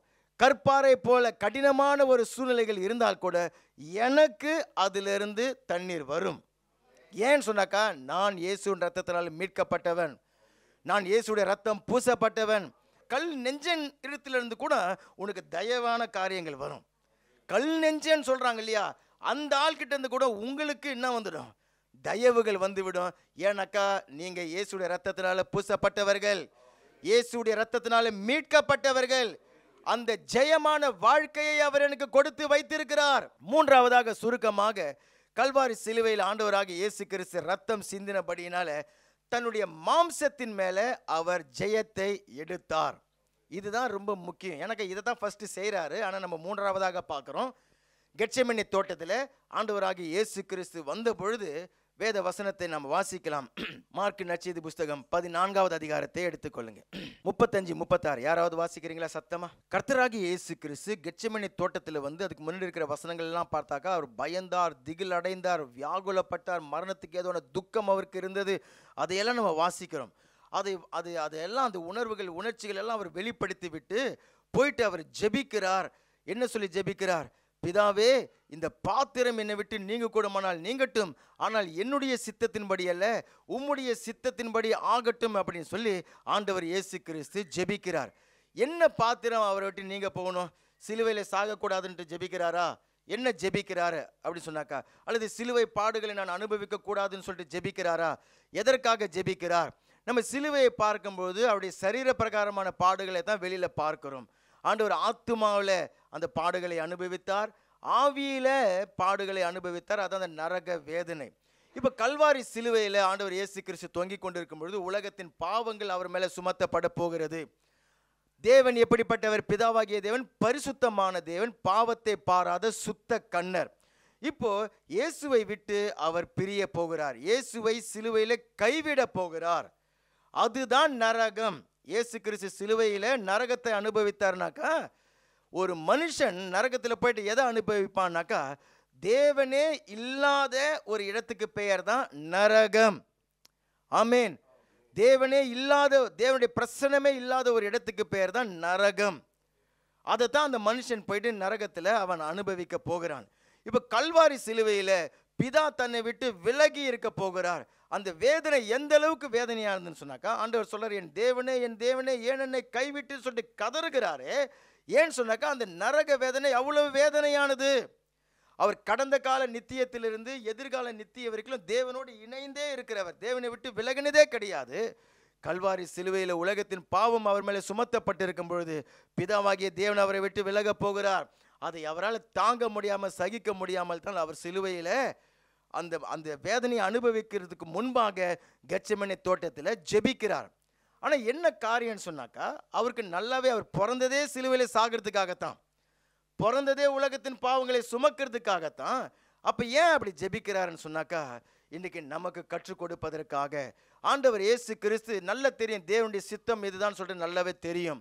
இப்போ மாம்சத்தில் அவர் ஜெபிக்கிறார், இந்த பாத்திரம் என்னை விட்டு நீங்க கூடுமானால் நீங்கட்டும் அப்படின்னு சொல்லிட்டு. ஆனால் எப்போ தன்னுடைய மாம்சத்தை அவர் ஜெயித்தார் அப்படின்னு சொன்னாக்கா, என்னுடைய சித்தம் அல்ல உம்முடைய சித்தத்தின்படி ஆகட்டும் சொல்லிட்டு தன்னை விட்டு கொடுத்தார் பாருங்க. அதுக்கு தான் 3 தடவை ஜெபித்தார். போயிட்டு அவர் ஜெபித்தார், ஊக்கமாக ஜெபித்தார். ரத்தம் சிந்தி அவர் தன்னுடைய மாம்சத்தை கிழித்து விட்டார். எதற்காகனாக்கா, என்னுடைய சித்தம் அல்ல தேவனுடைய சித்தம் தான் நிறைவேற வேண்டும் என்று சொல்லி. அப்ப அந்த மாம்சம் சொல்லிட்டு வேதம் எதை சொல்லுகிறதுனாக்கா, இந்த மசில்ஸ் கிடையாது, இந்த தசைகள் கிடையாது, இந்த சதை கிடையாது. மாம்சம் சொல்லுகிறது. மாம்சம் சொல்லுகிறது, ஆதாம் ஏவாள் அவங்க பாவம் செய்தாங்க இல்லையா, பாவம் செய்த பொழுது அவங்களுக்குள்ள அந்த மாம்சீகம் உண்டாகி விட்டது. என்ன மாம்சீகம்னு சொன்னாக்கா, தேவன் என்ன பெருசா சொல்றது, நாங்க என்ன செய்யறது, என் வாழ்க்கைக்கு எது நல்லது எது கட்டதுன்னு சொல்லிட்டு எங்களுக்கே தெரியும், எங்கள் மேலே தேவன் சொல்லிட்டு ஒருத்தர் தேவையில்லை, அவருடைய சித்தம் என்ன பெருசா, அவருடைய சித்தம், எங்களுக்கு என்ன விருப்பமோ அதை நாங்கள் செஞ்சுக்குவோம், என் வாழ்க்கைக்கு எது நல்லதுன்னு சொல்லிட்டு எனக்கு தான் தெரியும் அப்படின்னு சொல்கிறாங்க இல்லையா. அப்போ தான் அந்த மாம்சம் அவங்களுக்குள்ள உருவாகி விட்டது. எங்கள் மேலே தேவனுடைய சித்தம், தேவனுடைய வார்த்தை அப்படிங்கிறதெல்லாம் எதுவுமே தேவையில்லை, எனக்கு எது நல்லதோ அதை நாங்கள் செய்து கொள்ளுவோம்னு சொல்லிட்டு அவங்க தீர்மானம் எடுத்தாம் பாரு. அதான் அந்த மாம்சம். கவனிங்க, இப்போ கவனிங்க. எபேசியர் 2வது அதிகாரம் 3வது வசனம். முற்காலத்தில் அப்படின்னு சொன்னாக்கா ரட்சிக்கப்படுவதற்கு முன்னாடி நாமும் அப்படிதான் மாம்சீகமானவர்களாக இருந்தோம் என்பதாக. முற்காலத்தில் நமது மாம்ச இச்சையின்படியே நடந்து நமது மாம்சமும் மனசும் விரும்பினவைகளை செய்து, எனக்கு எது நல்லது செய்து அதை நான் செஞ்சுட்டு போயிடுவேன். பெருசா கடவுள் என்ன சொன்னாராம், பைபிள் என்ன சொன்னாராம், அதெல்லாம் இந்த காலத்துக்கு ஒத்துக்கு வராது. என் பிரச்சனை கடவுளுக்கு எப்படி தெரியும், அவர் என்னைக்கோ எழுதி வச்சது, இன்னைக்கு எப்படி அது எனக்கு ஒத்து வரும், அது எப்படி என்னுடைய வாழ்க்கைக்கு செட் ஆகும், அந்த வார்த்தையெல்லாம் அதெல்லாம் ஒன்றும் சரியாகாது. என்னுடைய மனசும் மாம்சமும் என்ன சொல்லுகிறதோ அதன்படி தான் நான் செய்வேன் அப்படின்னு சொல்லிட்டு சுபாவத்தினாலே, அதான் ஜென்ம சுபாவம், அதுதான் சுபாவத்தினாலே மற்றவர்களை போல கோபாக்கினையின் பிள்ளைகளாக இருந்தோமா. நம்ம அந்த முற்காலத்தில் நம்முடைய மாம்சமும் மனசும் விரும்பினவர்களை செய்கிறவர்களாக நம்ம இருந்தோம். அப்படின்னு சொன்னால் மாம்சம்னு சொன்னால் என்னதான் அர்த்தம்னு சொன்னாக்கா, தேவனுடைய சித்தம் எனக்கு வேணாம், என் சித்தம், என் விருப்பம், என் இச்சை, என் ஆசையை நான் நிறைவேற்றுவேன் என்கிறதுக்கு பெயர் தான் மாம்சீகம். அதான் அந்த மாம்சம். இப்படிப்பட்ட அந்த மாம்சத்தினுடைய கிரியைகள் தான், அதனுடைய ரிசல்ட், அதனுடைய விளைவுகள் தான் கலாத்தியர் 5 நம்ம வாசிக்கிறோம். 19 21 வரைக்கும் நம்ம வாசிக்கும் பொழுது மாம்சத்தின் கிரியைகள் வெளியரங்கமாயிருக்கின்றன. அவை யாவன: விபச்சாரம், வேசித்தனம், அசுத்தம், காம விகாரம், விக்கிரக ஆராதனை, பில்லி சூனியம், பகைகள், விரோதங்கள், வைராக்கியங்கள், கோபங்கள், சண்டைகள், பிரிவினைகள், மார்க்க பேதங்கள், போராமைகள், கொலைகள், வெறிகள், களியாட்டுகள் முதலானவைகளே. இப்படிப்பட்டவைகளை செய்கிறவர்கள் தேவனுடைய ராஜ்யத்தை சுதந்திரிப்பது இல்லை என்று முன்னே நான் உங்களுக்கு சொன்னது போல இப்பொழுதும் உங்களுக்கு சொல்லுகிறேன். விபச்சாரம், இப்போ அதை எடுத்து பாருங்க. இப்போ எதனால வருது? என் இஷ்டம், நான் செஞ்சுக்குவேன், என்னுடைய உடம்பு, எனக்கு எது எனக்கு என்ஜாயாக இருக்குதோ அதை நான் செய்வேன். எவன் என்ன கேள்வி கேட்குறது, தேவன் எனக்கு என்ன சொல்கிறது, அப்படிலாம் ஒன்றும் கிடையாது. நான் யாருக்கும் பயப்பட மாட்டேன், என்னுடைய ஆசை, என்னுடைய இச்சை நான் அதை நிறைவேற்றி கொள்ளுவேன் அப்படின்றது தான் அது விபச்சாரம் இல்லையா. அப்போ என்ன ஆகிறது? மாம்சமும் மனசும் விரும்புகிறது தான் நான் செய்வேன், எனக்கு எந்த கட்டுப்பாடும் கிடையாது, எந்த கட்டுப்பாடும் எனக்கு கிடையாது. கடவுளுக்கு ஒரு மனுஷன், கடவுளுடைய சித்தத்துக்கு ஒரு மனுஷன் பயப்படனாக்கா வேற எதை வச்சு அவங்கள கட்டுப்படுத்தவே முடியாது, எதை வச்சு அவங்களை கண்ட்ரோல் பண்ண முடியாது, எதை வச்சும் பாதுகாக்க முடியாது. அது நம்ம தெரிஞ்சு கொள்ளணும். அப்போ மாம்ச அந்த சித்தத்தை நிறைவேற்றுகிறவர்களாக இருந்துடுறாங்க. இப்போ அதே கேட்டகரியில் பகை, அந்த விரோதங்கள், கோபங்கள் எடுத்து பாருங்க. ஏன் இதெல்லாம் வருது? குடும்பத்திலேயே இருந்தாலும் சரி, நண்பர்கள் மத்தியிலே இருந்தாலும் சரி, எல்லா இடத்துலையும் இருந்தாலும் சரி, ஏன் அந்த பகைகள், விரோதங்கள், சண்டைகள் வருது? நீயா நான் அந்த போட்டி வந்துவிடும் பொழுது கணவர் சொல்றாரு, நான் ஆம்பளை, நான் சொல்றது தான் அப்படின்னாரு. மனைவி சொல்றது, நான் தான் குடும்பத்தை கட்டுகிறவள், நான் சொல்றது தான் அப்படின்னு சொல்லிட்டு அங்கே அந்த ஒரு போட்டி வந்துடுது பெற்றோர்கள் பிள்ளைகள் மத்தியில். இதெல்லாம் ஏன் வருதுன்னு சொன்னாக்கா, அந்த மாம்சத்தை கிழிக்கிறதுக்கு விடாமல் இருக்கிறபடினால தான் அந்த மாம்சம். ஆனால் தேவன் நம்மை இயேசு கிறிஸ்து சிந்தின அந்த இரத்தத்தின் மூலியமாக அதில் ஜெயத்தை நமக்கு கொடுத்து விட்டார். எபிரேயர் 12:4 அதனால தான் கேட்கிறது, நீங்க ரத்தம் சிந்துகிற அளவுக்கு பாவத்தோடு போராடவில்லையே. நம்ம இல்லைங்க, நானும் கொஞ்சம் பொறுத்து பார்த்தேன், ரொம்ப தான் ஓவரா போறாங்க, அதனால நானும் என்ன பண்ணிட்டேன், நானும் எகிர்னேன், குதிச்சேன், அடித்தேன், பிடிச்சேன், எல்லாம் பண்ணிட்டேன் அப்படின்னு சொல்லி நம்ம சொல்லுகிறோம் இல்லையா. ரத்தம் சிந்துகிற அளவுக்கு நீங்க போராடினீங்க, இயேசு ரத்தம் சிந்தினவர்களும் போராடினாரு, அதனால தான் அந்த வேர்வை ரத்தத்தின் பெருந்துளிகளாக கீழே விழுந்தது. ஆனால் இப்போ அந்த வெற்றியை ஆண்டவர் இயேசு கிறிஸ்து எனக்கு எப்படி அவர் கொடுத்திருக்கிறார் அப்படின்னு சொன்னாதான், யாத்திராகமம் 17வது அதிகாரத்தில் அந்த சம்பவத்தை நான் உங்களுக்கு சுருக்கமாக சொல்கிறேன். அமலேக்கியர்கள் தாக்க வருகிறார்கள். அமலேக்கியர்னு சொன்னாக்கா எழுதி வச்சிங்க, அமலேக்கியர்னு போட்டு ஈக்குவல் டு மாம்சீகம். அங்கே அமலேக்கியன் யாரு? நான் தான். எனக்குள்ள இருக்கக்கூடிய மாம்சீகம் எனக்கு விரோதமாக எழும்பி போராடுகிறது. இப்போ மோசே சொல்றாரு, நான் மலையின் மேலே போய் ஜெபம் பண்ணுறேன், யோசுவா நீ போய் மலையின் கீழே அந்த அமலேக்கியர் கூட யுத்தம் பண்ணுன்னு சொல்லிட்டு. யோசுவா யாரு? நீங்க தான். மோசே யாரு? நீங்க தான். ஜெபிக்கிற மோசே இல்லாம யுத்தத்தில் யோசுவாவால் ஜெயம் பெற முடியாது. இப்போ மலையின் மேலே போயிட்டு மோசே ஜெபிக்கிறார், சோர்வு வந்துடுது. அப்போ என்ன பண்ணுறாங்க, ஒரு கல்லை கொண்டு வந்து அவருக்கு வைக்கிறாங்க. அந்த கல் மேலே உக்காந்துக்கிறார். அந்த கல் கர்த்தராகி இயேசு கிறிஸ்து. என்னை நீதிமானாக ஆக்கியிருக்கிறார். நானும் ஜெபிக்கிறேன், இதே பாவத்தில் விழுந்துடுறேன். நானும் எவ்வளோ தான் ஜெபித்து பார்த்தேன், திரும்ப நான் அதில் எப்படி தான் விழுந்தேன்னு சொல்லிட்டு தெரியல. இல்லையா, பரவாயில்ல, நீங்கள் அந்த கல் மேலே உக்காருங்க. என்ன கல் மேலே? இயேசு கிறிஸ்து என்னை நீதிமானாக ஆக்கியிருக்கிறார். நான் நீதிமான், இப்போவும் நான் நீதிமானாக இருக்கிறேன் சொல்லிட்டு இப்போ 2 கரங்களையும் மறுபடியும் உயர்த்துகிறார். கையெல்லாம் சோர்ந்து போகுது. ஒரு பக்கம் ஆரோன் வந்து தாங்கி பிடிக்கிறார், இன்னொரு பக்கம் ஊர் என்கிறவர் வந்து தாங்கி பிடிக்கிறார். ஆரோன் ஆசாரியன், நம்முடைய பிரதான ஆசாரியன் இயேசு கிறிஸ்து. அவருடைய ரத்தம், அல்லேலூயா, அவருடைய ரத்தத்தில் இருக்கிற இந்த ஜெபத்தின் வல்லமை. நான் இந்த பாவத்தில் விழக்கூடாது, இந்த பலவீனத்தை மேற்கொண்டு நான் இங்கே ஜெபிக்கிற அந்த ஜெபத்தை இயேசு கிறிஸ்து என்னோடு கூட இணைந்து அவரும் என்னை பலப்படுத்தி அவரும் ஜெபிக்கிறார். நான் ஜெபிச்சு தான் ஆகாம இருந்தா இயேசு ஜெபிச்சாக ஆகுமா? ஆகாதா? நிச்சயமா அந்த பாவத்திலிருந்து நீங்கள் விடுதலை ஆகி விடுவீர்கள். நீங்கள் அந்த மாம்சத்தை நீங்கள் ஜெயம் கொண்டு விடுவீர்கள். இன்னொரு பக்கம் பரிசுத்த ஆவியானவர் வந்து அந்த கரத்தை தாங்கி பிடிக்கிறார். அது என்ன சொன்னாக்கா, நம்முடைய பலவீனத்தில் பரிசுத்த ஆவியானவர் நமக்கு உதவி செய்கிறார். நீங்கள் வேண்டிக் கொள்ள வேண்டியது இன்னதென்று அறியாமல் இருக்கும் பொழுது, தேவனுடைய சித்தம் எனக்கு தெரியல என்னதென்று வேண்டிக் கொள்ள அறியாமல் இருக்கும் பொழுது, பரிசுத்த ஆவியானவர் வாக்கு கடங்காத பெருமூச்சுகளோடு உங்களுக்குள்ள இருந்து அவர் விண்ணப்பம் பண்ணுவார். 2 கையை மட்டும் தூக்கி அவர் பிடிச்சு நிறுந்தது ஒரு கோல். மறுபடியும் அந்த கோல் தாங்க இயேசு கிறிஸ்து ரத்தத்தினால் உண்டான அந்த ஜெயம். அல்லேலூயா. இப்போ அதை தூக்கி பிடிக்க யோசுவா ஜெயித்தார். அந்த அதிகாரம் முடியும் போது நம்ம வாசித்தோம், அது தலைமுறையாக இந்த அமலேக்கியனோடு கூட அந்த யுத்தம் இருந்து கொண்டே இருக்கும். நீங்க சாகிற வரைக்கும் உங்களுடைய மாம்சத்தோட யுத்தம் இருந்து கொண்டே இருக்கும். உங்களுடைய மாம்சம் உங்களுக்கு விரோதமாக எழும்பி போராடும். அப்ப அது எப்படி தான் ஜெயிக்க முடியும்? ஜெபத்தினால தான் நீங்க ஜெயிக்க முடியும். நீங்க ஜெபிக்க தேவனுடைய குமாரன் அவர் ஒரு பக்கம் உதவி செய்வாரு, பரிசுத்த ஆவியானவர் ஒரு பக்கம் உதவி செய்வாரு. நீ ஜெபத்தில் சோர்ந்து போய் விழுந்து விடாதபடிக்கு அவருடைய நீதி என்கிற கல்லின் மேலே நீ அப்பவும் உட்காந்து, நீ பாவம் செஞ்சுட்டு வந்த போது அந்த நீதியின் கல்லு மேலே தான் நீ உட்காந்து இருக்கிற. அப்பவும் நீ நீதிமான் தான், அதுல தவறக்கூடாது. உங்க சொந்த காலில் நீங்க நின்னாக்கா நீங்க விழுந்து விடுவீர்கள். உங்களுடைய சுய நீதியில நின்னாக்கா நீங்க விழுந்து விடுவீர்கள். இயேசுடைய நீதியில உட்காருங்க. ஜெபிக்க இப்ப தேவன் அவருடைய சித்தத்தை எனக்கு வெளிப்படுத்துவார். தேவனுடைய சித்தத்தை நீங்க அறிஞ்சு கொண்டு அங்க அது என்னுடைய சித்தத்துக்கு விரோதமாக தேவனுடைய சித்தம் இருந்ததுனாக்கா நம்முடைய மாம்சத்தை கிழிக்க நீங்க விட்டால்தான் நீங்க ஜெயம் கொண்டவர்கள்.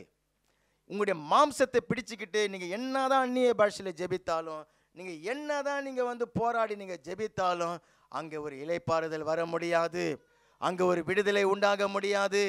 அப்ப இன்றைக்கு எந்தெந்த காரியத்தில் நீங்க எதிர்த்து நின்று கொண்டு இருக்கிறீங்க, எந்தெந்த காரியத்தில் போராடி கொண்டு இருக்கிறீங்க, அதுல என்னுடைய மாம்சத்தை நான் உயர்த்தி பிடிச்சு கொண்டிருக்கிறேன், என்னுடைய வைராக்கியத்தை நான் பிடித்து கொண்டிருக்கிறேன், என்னுடைய கடினமான இருதயத்தை நான் பிடித்து கொண்டிருக்கிறேன்.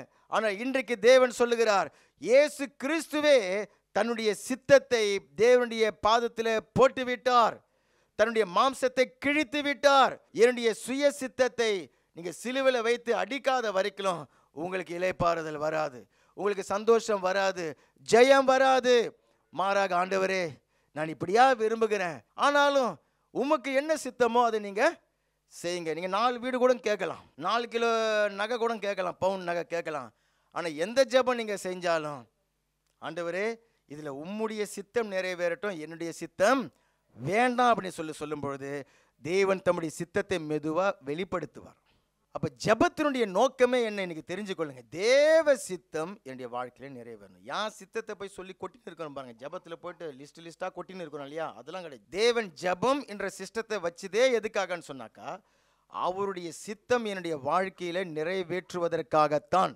அந்த சித்தம் நிறைவேறும் பொழுது அவருடைய நாமம் மகிமை அடையும், அவருடைய ராஜ்யத்தின் ஆளுகை வரும். இன்றைக்கு இயேசு கிறிஸ்து ரத்தத்தின் வல்லமை என்னுடைய மாம்சத்தை நான் கிழிப்பதற்கு எனக்கு உதவி செய்கிறது. அல்லேலூயா. இயேசுவின் ரத்தம் சாத்தான் மேல எனக்கு ஜெயத்தை கொடுத்து விட்டது. இயேசுவின் ரத்தம் எனக்கு இந்த உலகத்தின் மேல ஜெயத்தை கொடுத்து விட்டது. இயேசுவின் ரத்தம் என்னுடைய மாம்சத்தின் மேல எனக்கு ஜெயத்தை கொடுத்து விட்டது. நம்ம எல்லோரும் எழுந்து நிற்கலாம். யெகோவா நிசி, யெகோவா நிசி, யெகோவா நிசி, யெகோவா நிசி, யெகோவா நிசி, யெகோவா நிசி, யெகோவா நிசியை ஏற்றி பாடுவோம். எங்கள் கொடி வெற்றி கொடியே, அல்லேலூயா. எங்கள் கொடி வெற்றி கொடியே, எங்கள் கொடி வெற்றி கொடியே, அல்லேலூயா. எங்கள் கொடி வெற்றி கொடியே. நமக்கு இருக்கும் இந்த பலன் போதுமே, நாதன் இயேசு அனுப்புவதால் போவோமே.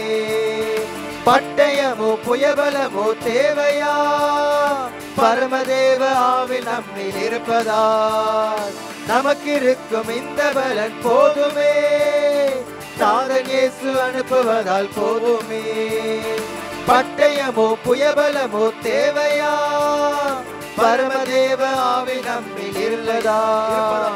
ஜீவதேவ சேனை அல்லவா, அல்லேலூயா. ஜீவதேவ சேனை அல்லவா, ஜீவதேவ சேனை அல்லவா, அல்லேலூயா. ஜீவதேவ சேனை அல்லவா.